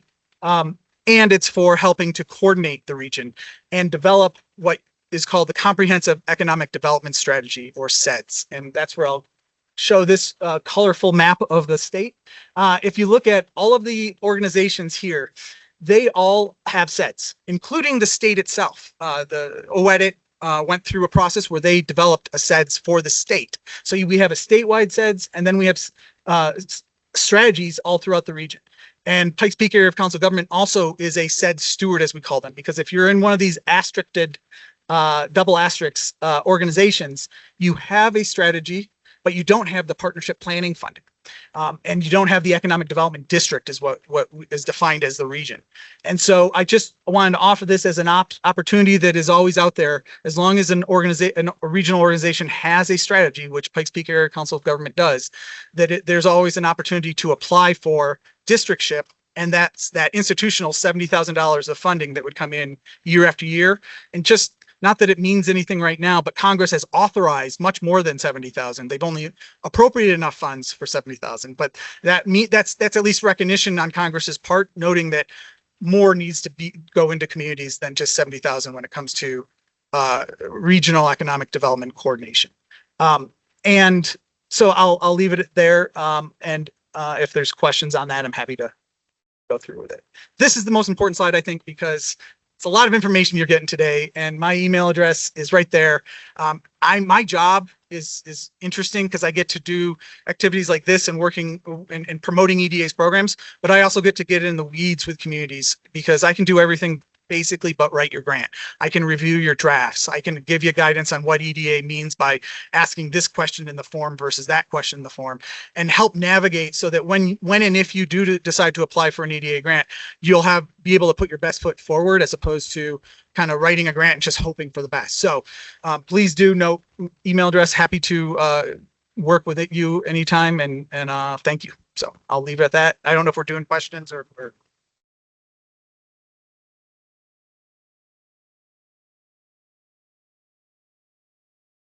Great, thank you.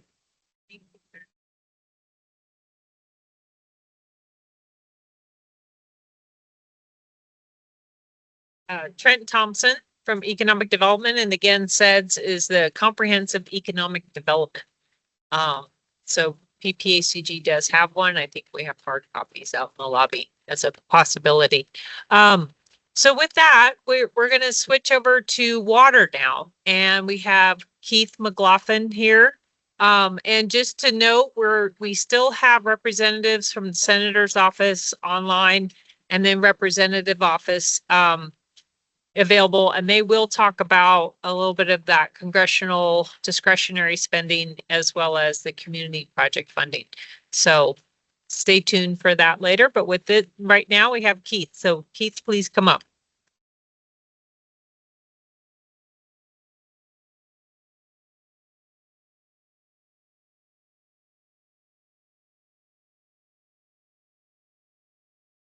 Hi, I'm Keith McLaughlin. I'm the Executive Director for the Colorado Water Resources and Power Development Authority. How many of you have heard of the state revolving funds or have used the state revolving funds? All right, a handful of folks. I'm primarily going to be talking about those programs and the grants under those programs. We're primarily a loan program, but we have a really sufficient amount of grants these days, as I'll touch on. So those are all the different grants I'm going to touch on here under the SRF programs. First one I'm going to talk about is the Drinking Water Revolving Fund. There's two SRF programs, one for water projects, one for wastewater projects. There's 5 primary drinking water grant sources that I'm going to be talking about. And please interrupt me if there are any questions as we're going along. Happy to answer any questions here, so you don't have to wait until the end. The first ones we're going to talk about are planning grants and design and engineering grants. And you'll see the term principal forgiveness or PF up there. Essentially what that is we issue a loan, and that loan is forgiven immediately upon execution. That's principal forgiveness. So in all intents and purposes, it kind of looks and smells like a grant. The reason why we don't call it a grant is because if we call it a grant, then EPA puts additional requirements on those funds. And so principal forgiveness is the term. But just know that when you hear me say it, that also means grants. These planning grants and design and engineering grants are really set up for disadvantaged communities. Disadvantaged communities in the state are essentially almost any community that's outside the Front Range is going to qualify as a disadvantaged community. So any of those sort of rural areas really outside the Front Range, with the exception of some resorts, should qualify for planning grants and design and engineering grants. We have 10,000 available a year per community. It's available funding is 85,000, but it's 10,000 per community available. The planning grants are done preliminary needs assessment, environmental assessment, some of that upfront work that can often be the issue with communities, especially small disadvantaged communities coming in through the programs and getting dollars. We also have design and engineering, principal forgiveness loans, again, act and sort of smell like grants there. Available is $1.4 million. The max on those grants are $150,000. And that's really set up to do that upfront design work. It can also be used for feasibility studies for those eligible disadvantaged communities. Kind of moving on to our next grant, and you guys have already heard a lot about the IIJA or bill funds. Same thing. So if you hear me talking about one, Infrastructure Investment Jobs Act, that's IIJA, but that's the same thing as bipartisan infrastructure law, just by a different name. There are sort of 2 pots under the drinking water program I'm going to focus in on. And the IIJA, in terms of the SRF dollars that the nation received, and then each state gets an allocation. Colorado received about $568 million under IIJA just for water and sewer projects. So it's the largest grant dollars we've ever seen under the history of the program by far. And we're in the last year of it. So it's still a great time to come in. We still have funds available. You can see the amounts up on there. But I'd certainly encourage you, if you have a water or wastewater project, it is a great time to come in through the programs. The first pot there is the IIJA supplemental funds. These are essentially more base program funds, and it's split between principal forgiveness and loan. So when you come into the program, you're going to receive about half the project in grant dollars and half the project in low interest loan dollars.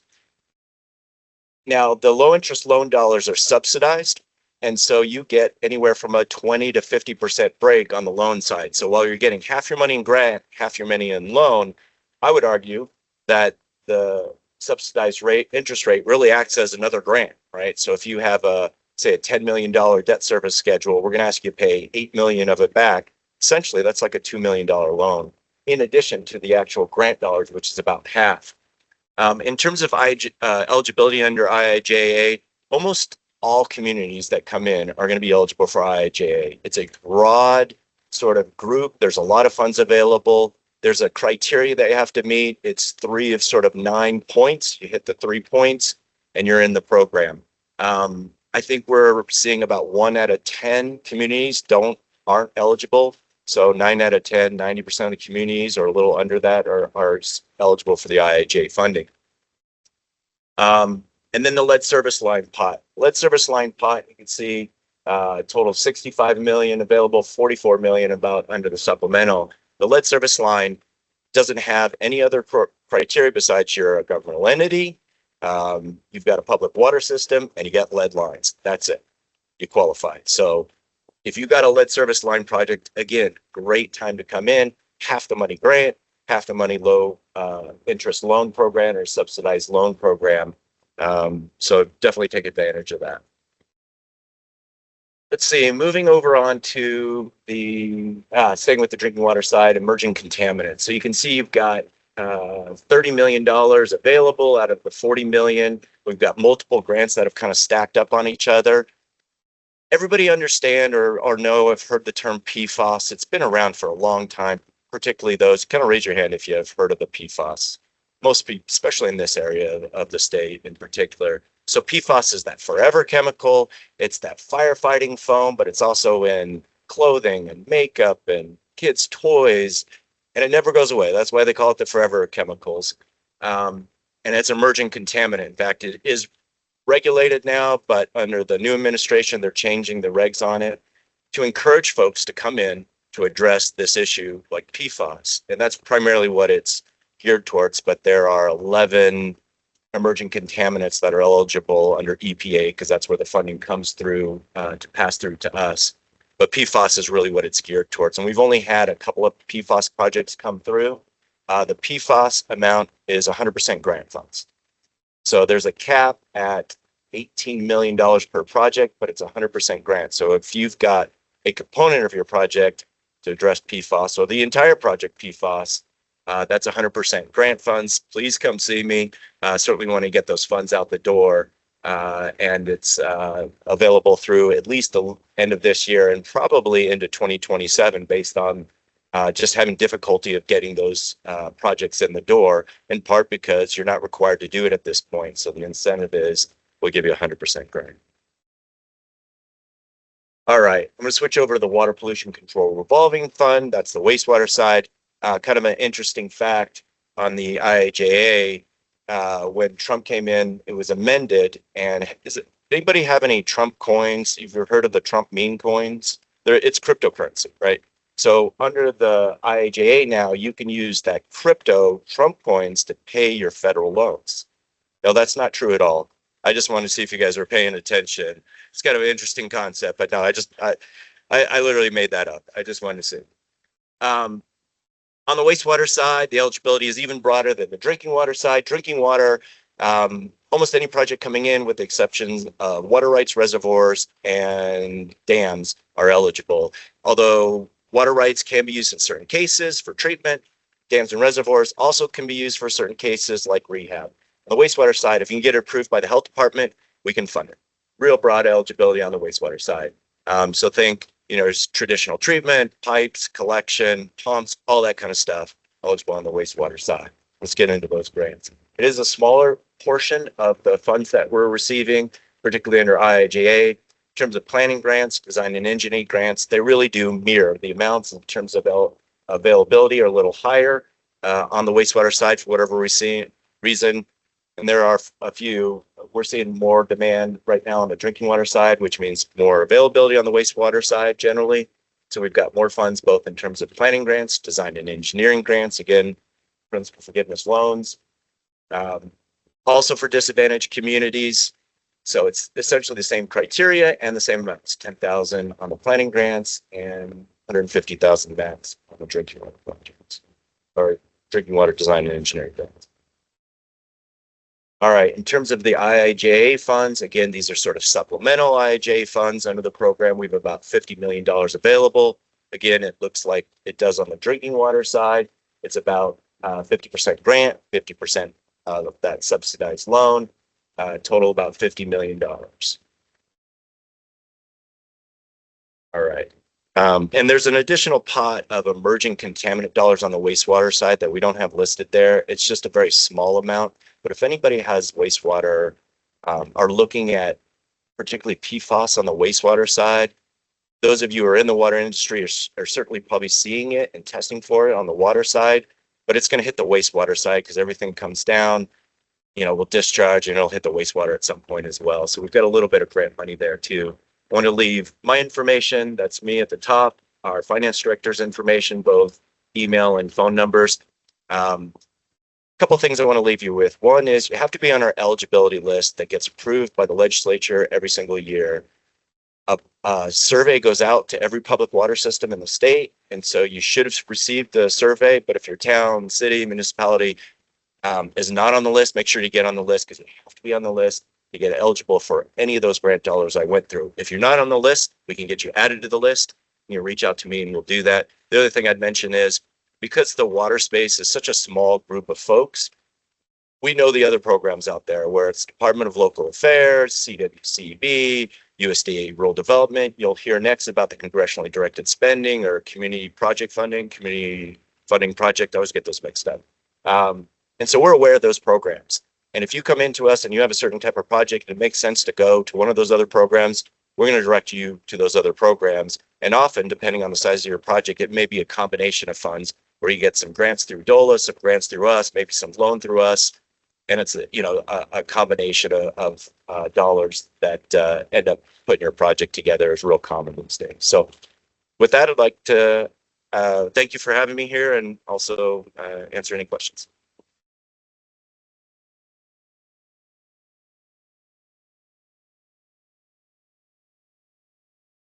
Good morning. Thank you for the presentation. My name is Kevin Brown. I'm with Cherokee Metro District on the east side of Colorado Springs.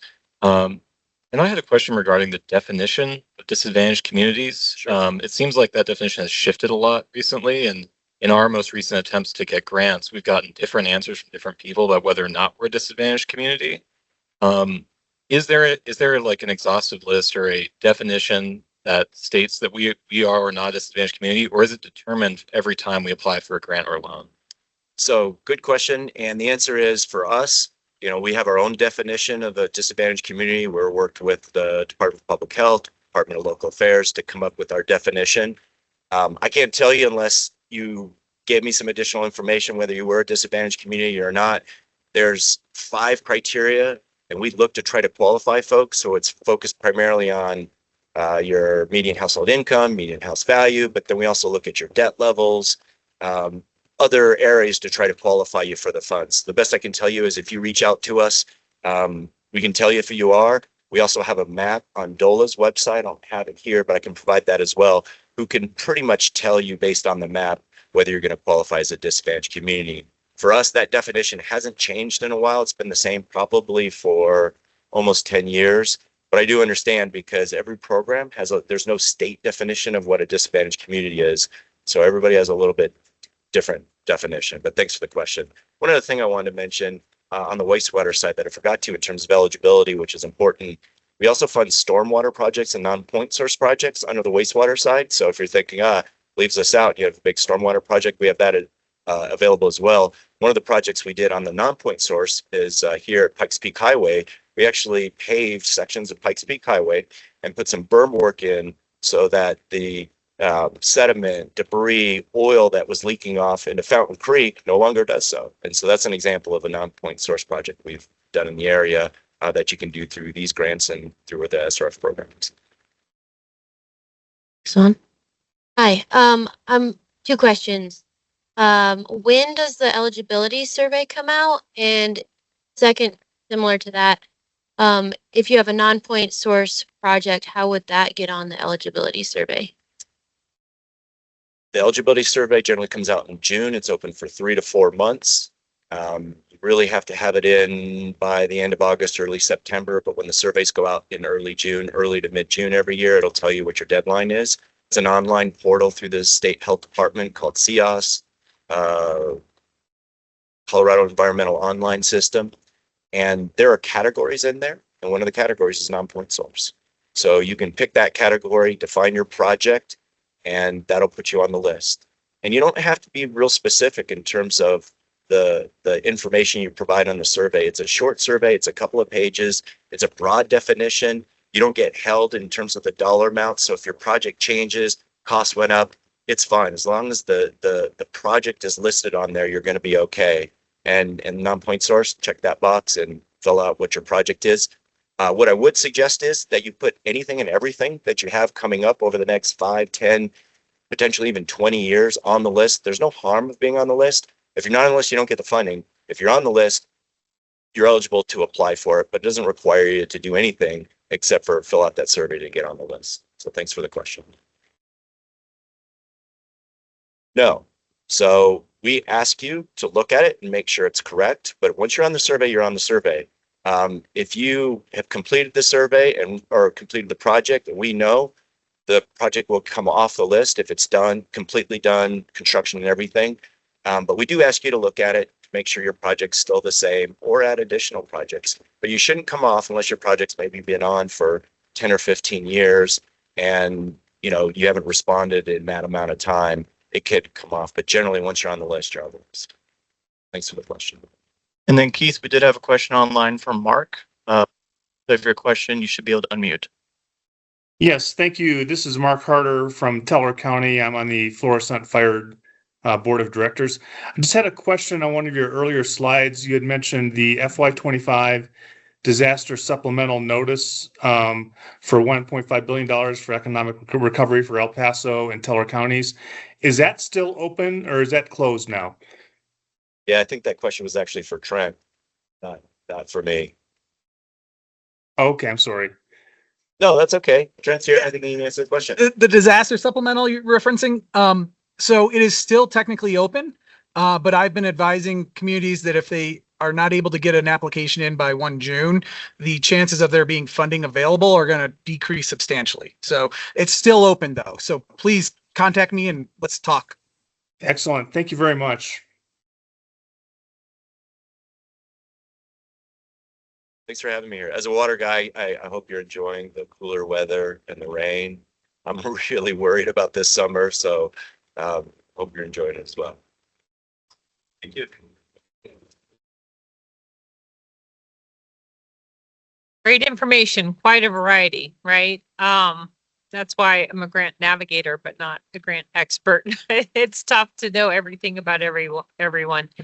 So now we're going to shift into, we have some staff from Senator's office and Representative's office. So Senator Bennett wasn't able to send someone this time, but we do have Sarah McCarthy from Hickenlooper's office. And Karen, just Natasha is online from Oh, she is. She is. Okay. She was able to make it. Good. Okay. I apologize. So we're going to do Sarah McCarthy first, and then Natasha Hudson from Bennett's office. And again, they're just going to talk a little bit about how you can coordinate with letter supports and congressional discretionary spending when it comes up. That's just passed. But with that, I'll hand it over to Sarah. Thank you. Thanks, Karen. Can everybody hear me okay? Yes, we can. All right, fantastic.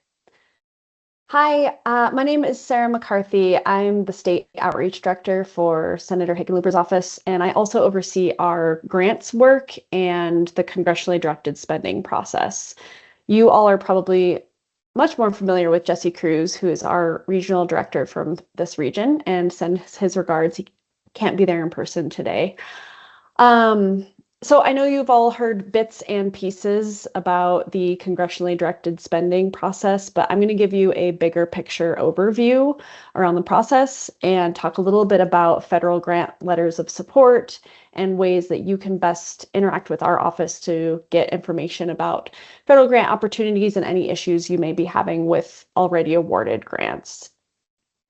And I'm going to be using the acronym CDS throughout this presentation, just to avoid the saying congressionally directed spending 30 times. So like Jamie mentioned, congressionally directed spending is a process in which Congress can secure funding for projects in their home state through the Appropriations Committee. The applications are always for the following fiscal year. So we just submitted requests for fiscal year 27. And if anyone here submitted a request, you should have heard from Jesse and your other regional directors from other offices yesterday on whether or not we were able to support and to submit your request. The application process timeline every year is a little bit different. It's dependent on the Appropriations Committee, but it typically opens in late winter and the application typically closes in early spring. Check in on our websites for timelines or give your regional director a call. And the Senate offices are very strongly coordinated on this process. We offer joint webinars, we offer a joint in-depth fact document, and we have a joint Senate application form for receiving requests. And despite that joint form, the senators are submitting submitting the projects separately. So this is a very competitive process. Each subcommittee has caps that restrict the number of projects that can be submitted by each senator. Just to give you an example, this year, I think we received around 140 requests for transportation, housing, and urban development, and we had to whittle that down to 65 requests. So as you can see right away, there's a pretty big narrowing down that has to happen. And also the appropriations subcommittees are really specific in their requirements and their eligibility. These are not simply submit the application, get the money. This process is going through a federal agency and holds all of the requirements of that federal agency for a federal grant, which if any of you have gone through, which I imagine a lot of you have, you know that it is a lot of work. So if you're planning to submit a request for next year, for fiscal year 28, for the best chance of success, attend the informational webinar, read the fact document, and talk to your regional director with any outstanding questions. And we'll always have the information on our website as far as timelines, so feel free to just check in on that. Of course, if the project does get to the point where it is submitted to the Appropriations Committee, there are more hoops to jump through. It has to make it into the draft bill. And then, of course, if it makes it that far, the bill has to be signed into law, which we all know has been precarious lately. For example, fiscal year 25, we saw a bunch of projects make it into the draft bills and Congress didn't pass a budget. So none of those CDS projects were funded because of that. But it's a really great way to secure funding for Colorado. Just last year, Senator Hickenlooper alone was able to secure $145 million for 113 projects. And then combined with Senator Bennett and other members of Congress, I believe a total of $197 million was secured for Colorado. So it's a really great way to get direct funding for strong projects across the state. If you all have any questions, I'm going to send Karen Jesse's information he's going to be your point of contact for the region for any questions around projects that are eligible or to make a project stronger. And we can help you in getting the best chances of success. So definitely check in next winter if you have a project that you want to apply for, and our offices will help you out. Okay, moving on to letters of support. So if your entity is seeking federal funding and are looking for a letter of support, our office, and Natasha, I hope I'm not speaking for you too much, but I know that Senator Bennett's office also has a portal in which you should submit that request through those online portals. And again, our offices do a lot of back channeling. If you want to have a joint letter of request, we're happy to consider that. Sending in the request through the portal does not guarantee that we will write the letter, but we have a process that we're going to strongly consider writing that letter. So I'll also send that portal link for our office to Karen so she can send that around to you all. And then finally, just issues with awarded and obligated grants. Since this administration has been in place, we've seen many awarded and obligated grants being pulled back, paused, and under lengthy reviews across the state. This has caused a lot of disruptions with projects and communities. I'm on the phone all the time with representatives from counties and cities that are just on hold with their projects because they're not getting information about their grants. Our office is more than happy to try to help. If you're having an issue with an awarded grant, reach out to us. We will contact the agency and try to shake it loose. And Senator Hickenlooper has been pushing back against these actions with letters, calls to secretaries, and so on and so forth. And he's going to continue to do that because we want to see that awarded money flowing to Colorado, of course. So that's it for me. Thank you all so much. And please feel free to reach out with any questions. I'll drop my info and Jesse's info and our letter of support portal to Karen so that she can distribute it. But thank you. Great. Thank you, Sarah. So, appreciate you being flexible on your time. And with that, I'm going to see if Natasha has anything to add or share about Bennett's office. But Hickenlooper and Bennett really do coordinate well together, make it easier for people to apply. No, Sarah did a great job. And like you said, we do everything together. So I don't have anything else to add. Thank you. Okay. So those are our Colorado senators, and that's the congressional discretionary spending. Now, we do have Dennis Heisey here, who I will ask to come up and share any information he has on Jeff Crank's district. And again, he's a representative in El Paso County. And then we will have Pedersen's staff person remotely speak. So with that, here's Mr. Dennis Heisey. Thank you for coming. Thank you. Appreciate it.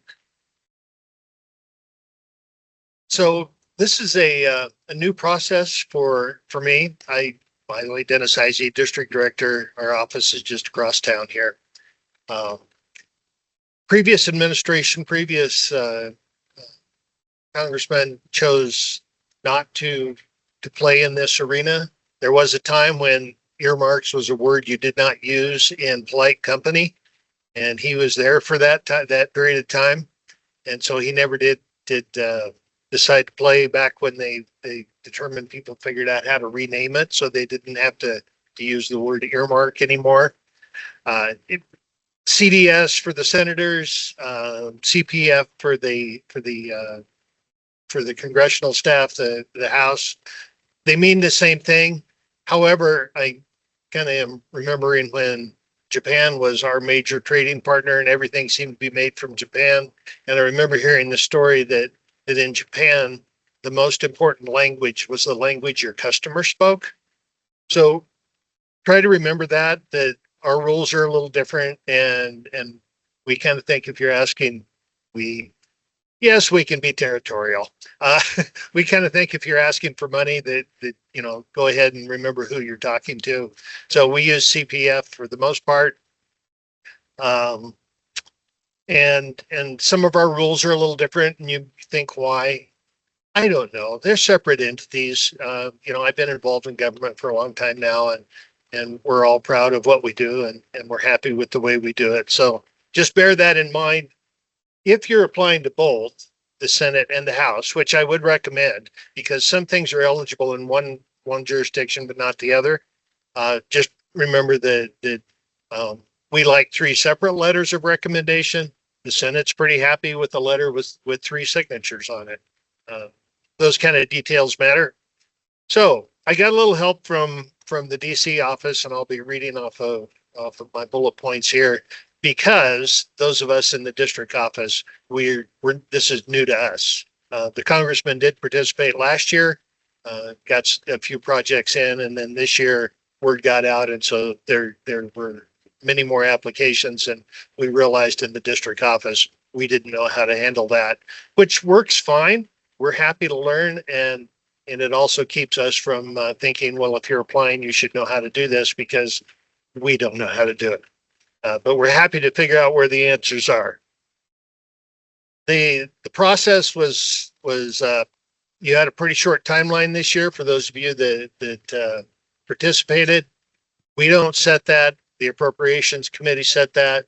They use the excuse of government shutdown. That'll probably be around for a few more years. We're still blaming COVID for a lot of things. But on your earmarks, which we actually are not quite as bashful about saying that now as we once were. Each committee has different rules. If you're applying for something for labor and health and human services, those had been eligible under a Democrat jurisdiction or administration, but not under a Republican.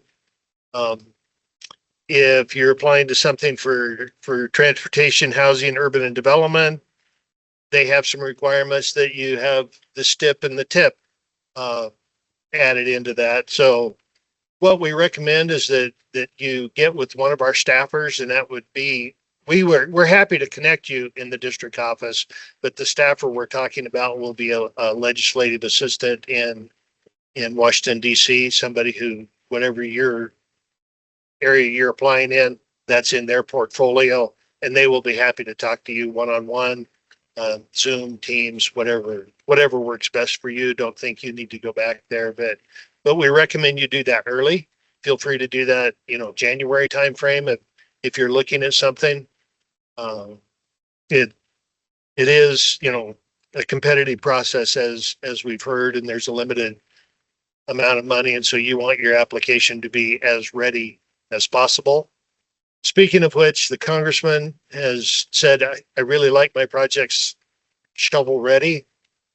Those of us in the room know a project probably really is not shovel ready until funding has been located. But if you're still in the middle of an environmental assessment, better hold off till next year. What else appropriations will not fund salaries and staff positions. That's kind of their rule to help you keep from finding yourself in the situation the state is, where when they had all this one-time money come in from COVID, they went out and hired a lot of people. I can speak with authority on that. I was up there, and we said time after time, this is one-time money, and yet they increased programs and staff.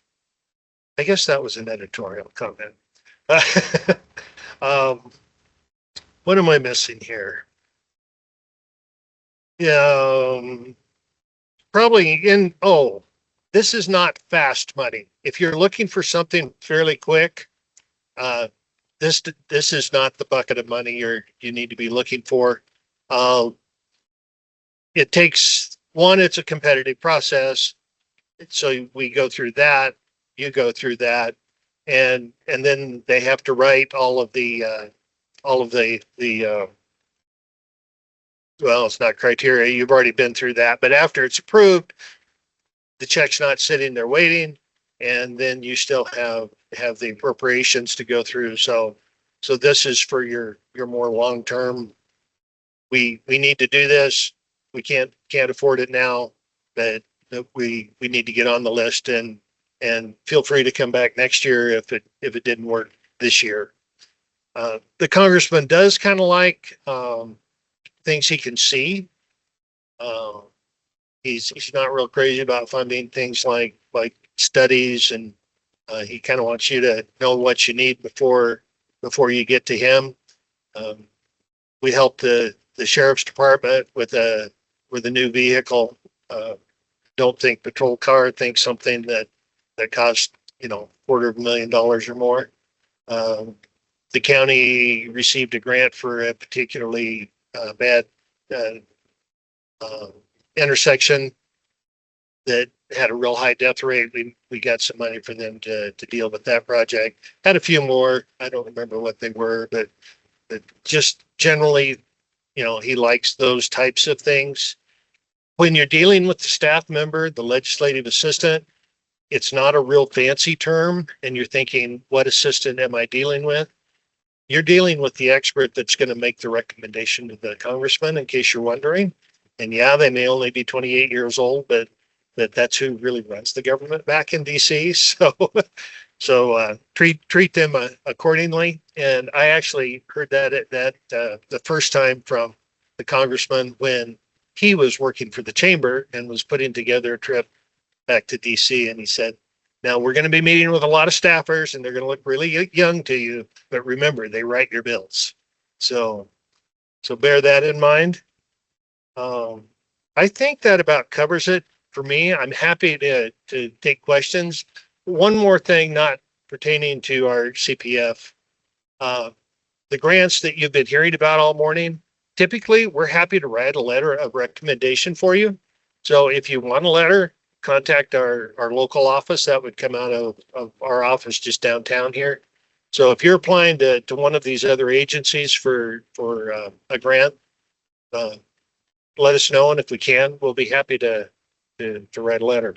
So, any questions? Thank you. Really appreciate it.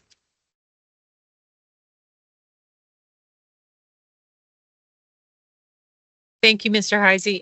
So he represents Jeff Crank's office, which is primarily El Paso County. Green Mountain Falls lands in Pedersen's district, and then Representative Pedersen has Teller and Park County. So with that, I'm going to hand it over to David Clark, who I've been meeting with him and working with him, and he's they provided letters of support for quite a few grants. So with that, David. Yeah, well, thank you so much for having us, Karen. Like she said, my name is David Clark. I'm our grant staffer for Congresswoman Brittany Pedersen's office. And within the Pikes Peak Area Council of Governments, we represent Park County, Teller County, and the town of Green Mountain Falls. Our office works hard to share as much as we can around grants, resources at the federal level, as well as at the state level. We have a monthly grants newsletter that you can sign up for, where we share different open and upcoming grants, as well as technical assistance resources. And we also provide letters of support for grant applicants. We are happy to consider requests for letters of support. I've sent Karen kind of a one-pager on our program and how to request one, and I'm happy also to put the link for requesting one in the chat after this. And would say we generally just ask for at least a week before your deadline, or when you need the letter to request one, and some information about the impacts it's going to have in the district, as well as information on the grant itself. We can provide letters of support for federal grants, for most federal grants, as well as some state level grants. We have some pretty strict House ethics rules, just regulations through our work as a congressional office, but we are allowed to provide letters of support for state grants if there is a mix of federal funding. So if often called pass-through grants, or where Congress appropriated the funds and then sent it to the state of Colorado for the state government to allocate. Those are types of grants that we can provide letters of support for. And then for community project funding, we just finished up this most recent round of funding and of selections to submit for funding for this the FY27. But generally speaking, we work our best to promote in advance community project funding. It is a big priority for the Congresswoman and a crucial way to get funding for our communities. Generally, we like to promote in advance and get people, if you are at all interested in applying, have that interest list ready to go, because we often have a quick turnaround time from when we receive the official guidance from the House and when we will need to select and submit projects. The majority in Congress they dictate kind of both the timeline for submission for community project funding, as well as what types of funding are eligible. And so we do our best to share out kind of the most up-to-date information we have on project eligibility. And we often have a different deadline than the Senate, who do not have limits on how many projects that we can submit. We always submit as many projects as allowed to fill every spot. In the past,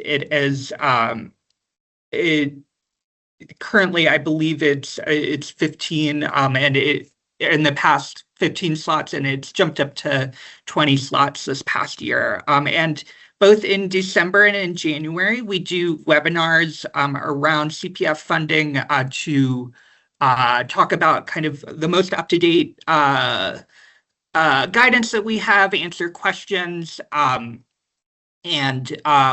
what I'll do is, after this, I've shared a one-pager that we used in a previous year, or this past year, around community project funding.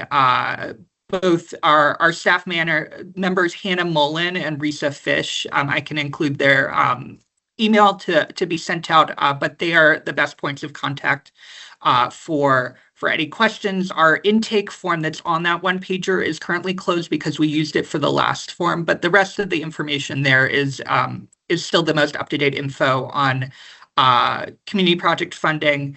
What I would say is also that there are, like other speakers have said, there are often a lot of bureaucratic hoops to jump through to be able to secure this funding. The payout of this funding can take up to a year after it's allocated, and Congress does have to pass a budget and have it be signed into law for this funding to be able to go out. So in the past, the Congresswoman has tried to have a good geographic diversity. We represent 8 different counties within Colorado District 7. So having projects from each county at the very least, and then also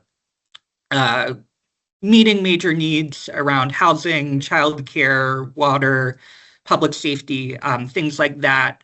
Are all priority areas. Wildfire resiliency have all been priority areas in the past, and you can look at our website under the community project funds to see previous years to get a sense of kind of what projects have been selected or have been the most competitive in past years. And that's all from me. Thank you, Karen. All right. Thank you so much, David. I appreciate your participation here.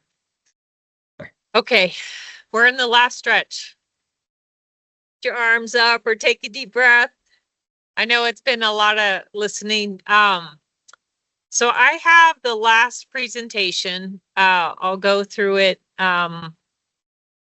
efficiently, I would say. And again, all this information's here. I know it's a lot to absorb. So again, my name's Karen Rowe. I've been Regional Grant Navigator since March 2024. Before that, they had a Grant Navigator for 6 months and then a hiatus for 6 months. So that's why I'm here for a little bit longer in the position.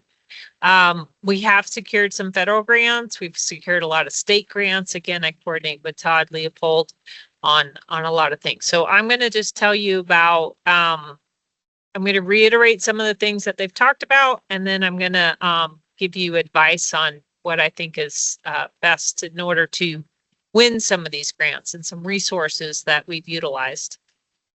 So again, that state consultant for grant writing, both federal grants that, or 2 of the 3 federal grants that were secured has used those, that grant writing resource, but it does take time and it takes your attention, and you do have to actively participate in order to make that grant writing work. So Stan Tech wrote one for City of Fountain. They got a 1.9 million Brownsfield grant.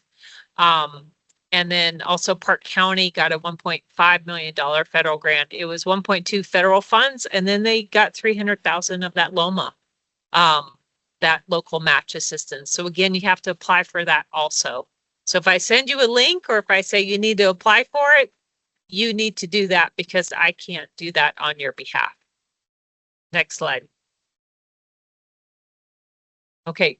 And just one thing on the last slide, which I don't need to go back to, but I can help after you win that federal grant, but a little bit, I can't help with federal grants that come through the state. I have to help with federal grants that communities contract with directly. So best practice and resources. With each grant, there's different requirements and there's different resources. What I have found is a lot of times they'll say, here's a technical resource that you can reach out to and get help. Use it. I've seen so many communities hesitate, like, I don't know. I don't know if I need the help. I don't know if I want it. Use it. So the most successful ones I have found, you coordinate with them and they will say, this is what you're looking for. You can send the grant application to them. They won't write it, but they will review it and they will say, you're not hitting this point well. You need to focus in on this. We're looking for these kind of things. An example of that is working with City Manitou Springs. They got a $1.5 million grant for local accelerator through the state Department of Energy. But again, they had a technical resource that we utilized to help write that grant. And they let us know what to focus on and what not to focus on. Webinars. A lot of times you can go back, rewatch them, look at the slides. It's a great way to grasp the big picture because that NOFO is tough to find information. That's what I do is I try to dig into the NOFO, but I use those webinars as a first glance, right? And then also for contact information or questions, I look for that. So the Water Smart grants right now have all 3 grants webinars on there as well as the slides. Also utilize studies. PPACG has that comprehensive economic development. They have an active transportation plan. They have a complete streets one done.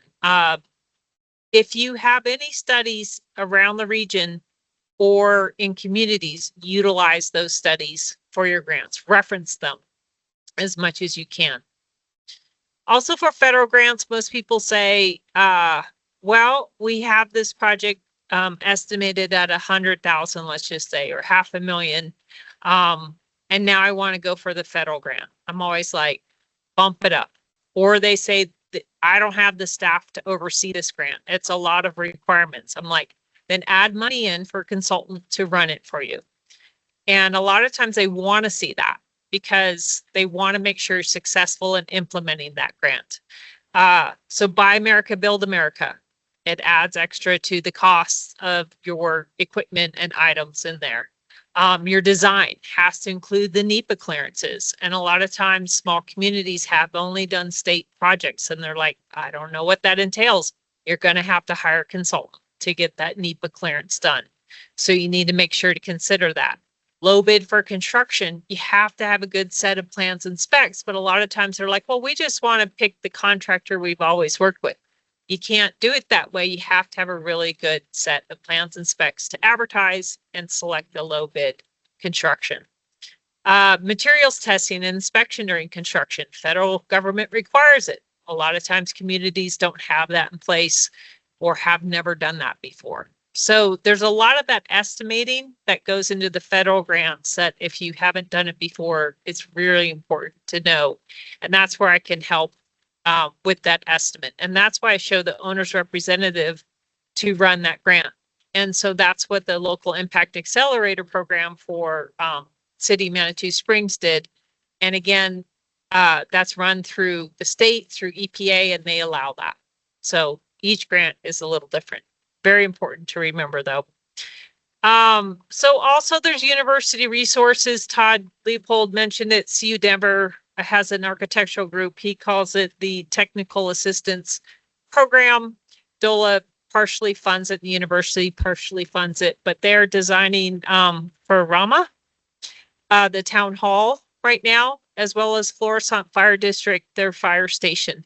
So you go through a process to get that scope together and the agreement, and then they'll help do that initial, what did that building look like? How many square feet? What would be the cost estimate? It's not a full set of plans, but it really helps you get going on what is this going to take.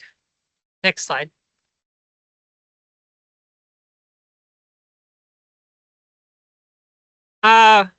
And so these are just some best practices. I'm not going to go over this in too much detail. With federal grants, a lot of times people say, well, this is a needed project, but a lot of times they ask for calculable benefits. What is the cost to the benefit ratio? Sometimes it's qualitative benefits. And then Mr. Heisey mentioned it, project readiness. So shelf ready means you have a set of plans and specs and an estimate in place and you're ready to go to construction. If you're at least 30%, you have a good estimate, you got some plans, and hopefully you could get that design done before you hit construction. And then local support, make sure you get those letters of support ready, and PPACG is willing to provide one too if you need it. And you just saw the representatives and the senators. Important to reach out to them. Next slide.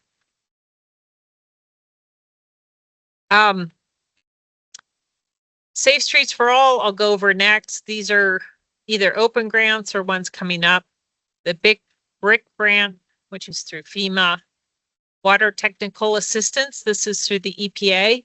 It is not technically a grant, it's a resource, but you can apply to it and they can set you up with programs that will help you with your water program.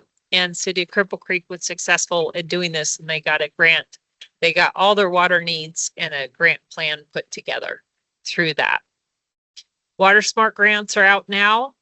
They're a little bit, again, very specific to what your needs are. Again, that small scale water efficiency project grant.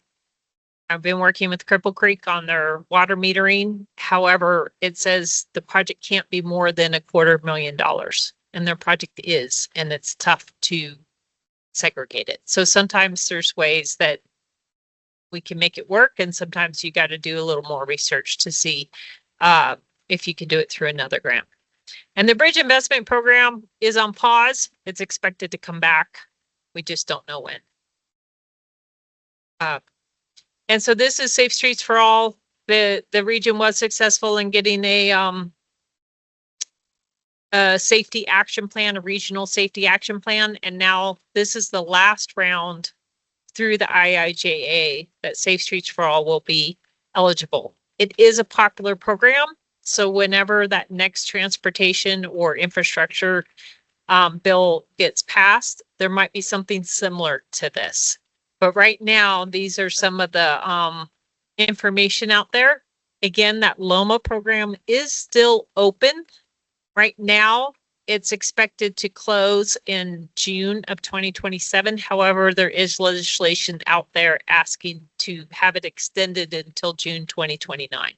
Because a lot of these federal grants aren't awarded yet, and that money can be used in future years. Next slide.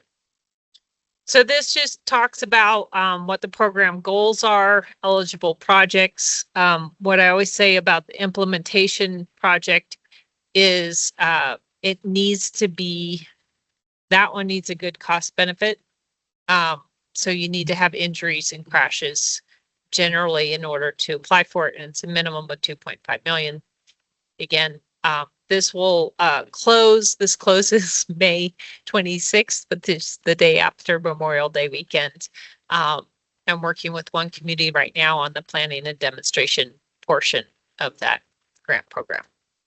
So with that, I'm gonna end it there and see if you have questions for me, and then we'll get into just discussion with Andy on how else I can be of service or support, and also how PPACG, this is where we want to hear from you, what things are most helpful and what resources could you as a community utilize.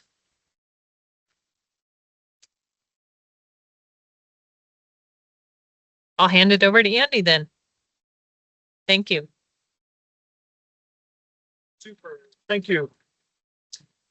Thank you, Karen. And thank you for your endurance hanging in there. This was a ton of information. I learned a bunch. We thank our panelists for coming down. Most of them came down from our suburb to the north from Denver. Eva, Trent, Jeffrey did not. Jeffrey's local, Todd and Keith. So thank you for your time today coming down. So really appreciate that. Thank you so much. Very good. We've absorbed a lot of information this morning. As I mentioned earlier, just kind of curious where we go from here. We've built up some great support over the past couple of years in conversations with counterparts from other parts of the country. A lot of other states haven't gotten the same level of support that we've gotten here in Colorado. So really want to thank the governor's office, Eva, if you can pass that along. Appreciate their wisdom, their support. They had this thought a couple of years ago when IIJA first passed, and we should make this resource available across all the councils of government, the regional planning agencies across Colorado. So it's really paid dividends. Like I said, not a lot of other states do that, and they're kind of jealous of what we set up here in Colorado. But with major components of the IIJA going away, obviously September 30th, we're tracking the transportation bill.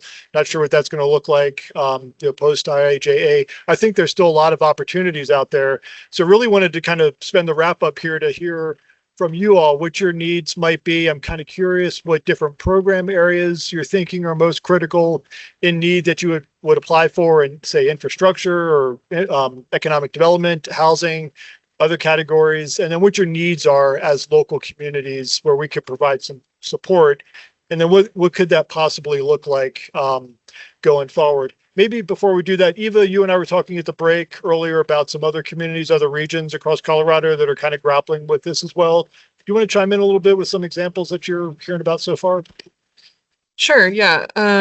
So the regional grant navigator program, like you said, has really paid dividends across the state. I think right now we're sitting at about a 40-to-1 ROI on the program overall. So it's very much been a big success, and we wish that we could continue it, but IIJ won't let us.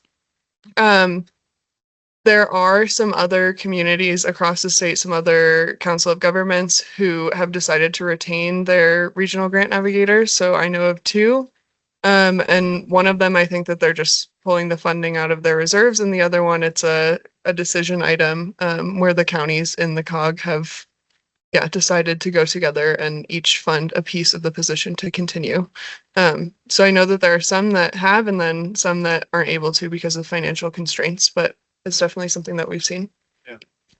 Good, really good to know. And for those that don't realize, PPACG, we're primarily grant funded. We get transportation grants, agent grants, environmental ones to do specific projects. We don't have a whole lot of discretionary funding. We do get local funding support from our local communities as matched to those grants, and then other non-fundable, non-grant fundable activities, but it's not a very deep pool. So one of the thoughts we had was maybe if we were able to carve out some funding in the future to provide some portion of support around grant navigation services, but local jurisdictions maybe kick in a little bit on an as needed basis, maybe kind of a pay for service kind of approach. Respecting the fact that a lot of our local communities are sucking wind financially too and don't have a lot of resources, but with a 40-to-1 ROI, that's really great to hear. Just kind of curious if there would be an appetite for something like that. Not everybody jump in all at once, but I'm seeing some positive head nods. So, and a thumbs up from Green Mountain Falls. But I think it's a great way. This has been a great service that we've been able to provide. Thank you to the state's support across the region, and would really love to kind of keep it going. And we've kind of underperformed, I think, in some ways. Sally Clark hit this earlier, that we're not bringing a lot of federal funds back that we really could. So I think, as we build up some additional momentum, I think we'll see this really continue to pay off.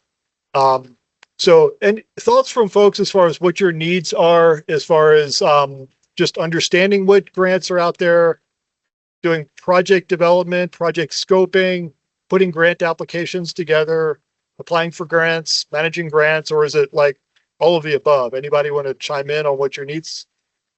All of the above, a lot of head nodding.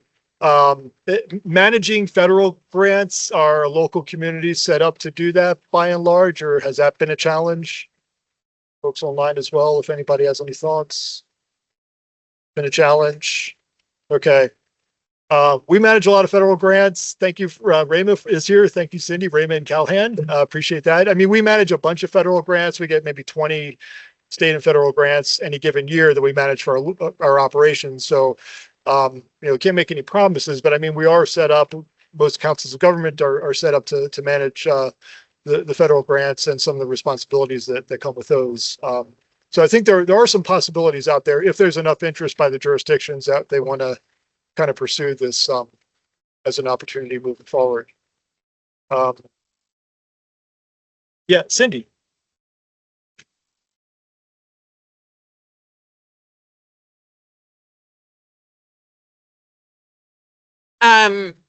I really need the help. So I have to do it. No one else is there. But I'd like to set up both of my small towns for the future. Our funds are not great. Grants are a big thing. We actually in Rama just built a $4 million sewer plant, all on grants and loan with water that I needed help with, but I learned along the way. So I'm looking at retirement fairly soon. So I would love to set it up for whoever comes after me, be able to get some of these grants. I used to think, as we were so small, that it was pointless to apply, but we've gotten some really good grants. We got a nice CDOT grant that I wouldn't have thought to apply for sidewalks, but for us, we got $500,000. So I really think it's needed, and I would encourage us to find a way to. Okay. Good thoughts. Very good. Thank you, Cindy. Appreciate that. Yeah, Karen. I'd also like to just see if Drive Clean Colorado, they do have some information available, but what kind of funding sources they might have available. Oh, sure. That's okay. Yeah. Yeah. I guess still good morning, everybody. Real quick, just give you a quick spiel. I'm AJ Samora. I'm a program manager at Drive Clean Colorado. This is my colleague, Jake Bergen, who is a project manager as well with us at Drive Clean Colorado. Just real quick, kind of who we are. We're a statewide nonprofit who is a big, strong advocate for advancing equitable and accessible transportation, clean transportation throughout the state of Colorado. So a lot of those come with programs for alternative fuel vehicles, as well as also a strong interest in electric vehicles and charging infrastructure. So that does go for either fleet electrification as well as public charging options for any communities out there that are looking for grant funding, mostly for state grant funding. We do a lot of coaching for that as well. More on the fleet electrification side, we do have many different programs, as well as working with our fleet team to help with fleet assessments, as well as charging infrastructure sizing programs. So if you are interested in doing any of those fleet electrifications, or even considering it possibly for your fleet, for your business, definitely reach out to our team. We can help out with that. I'm going to pass the mic over to my colleague, Jake, to kind of talk about our regional and recharge program resources we provide.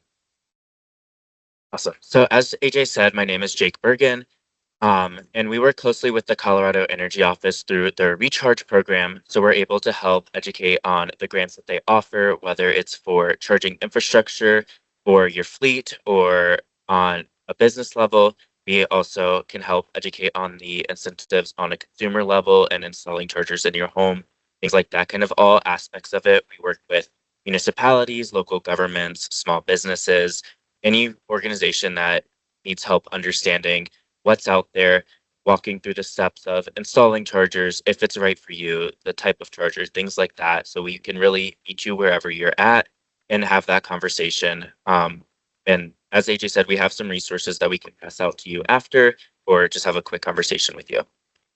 Thank you. You. Sorry to interrupt the flow. I just did want to add that, these grants are all over the place. So again, getting back to Andy's point, it's very hard to be expert in everything. Yeah, very good. Super. Thank you, Karen. Commissioner Amy Mitchell, I know she's got her hand up from Park County. Amy.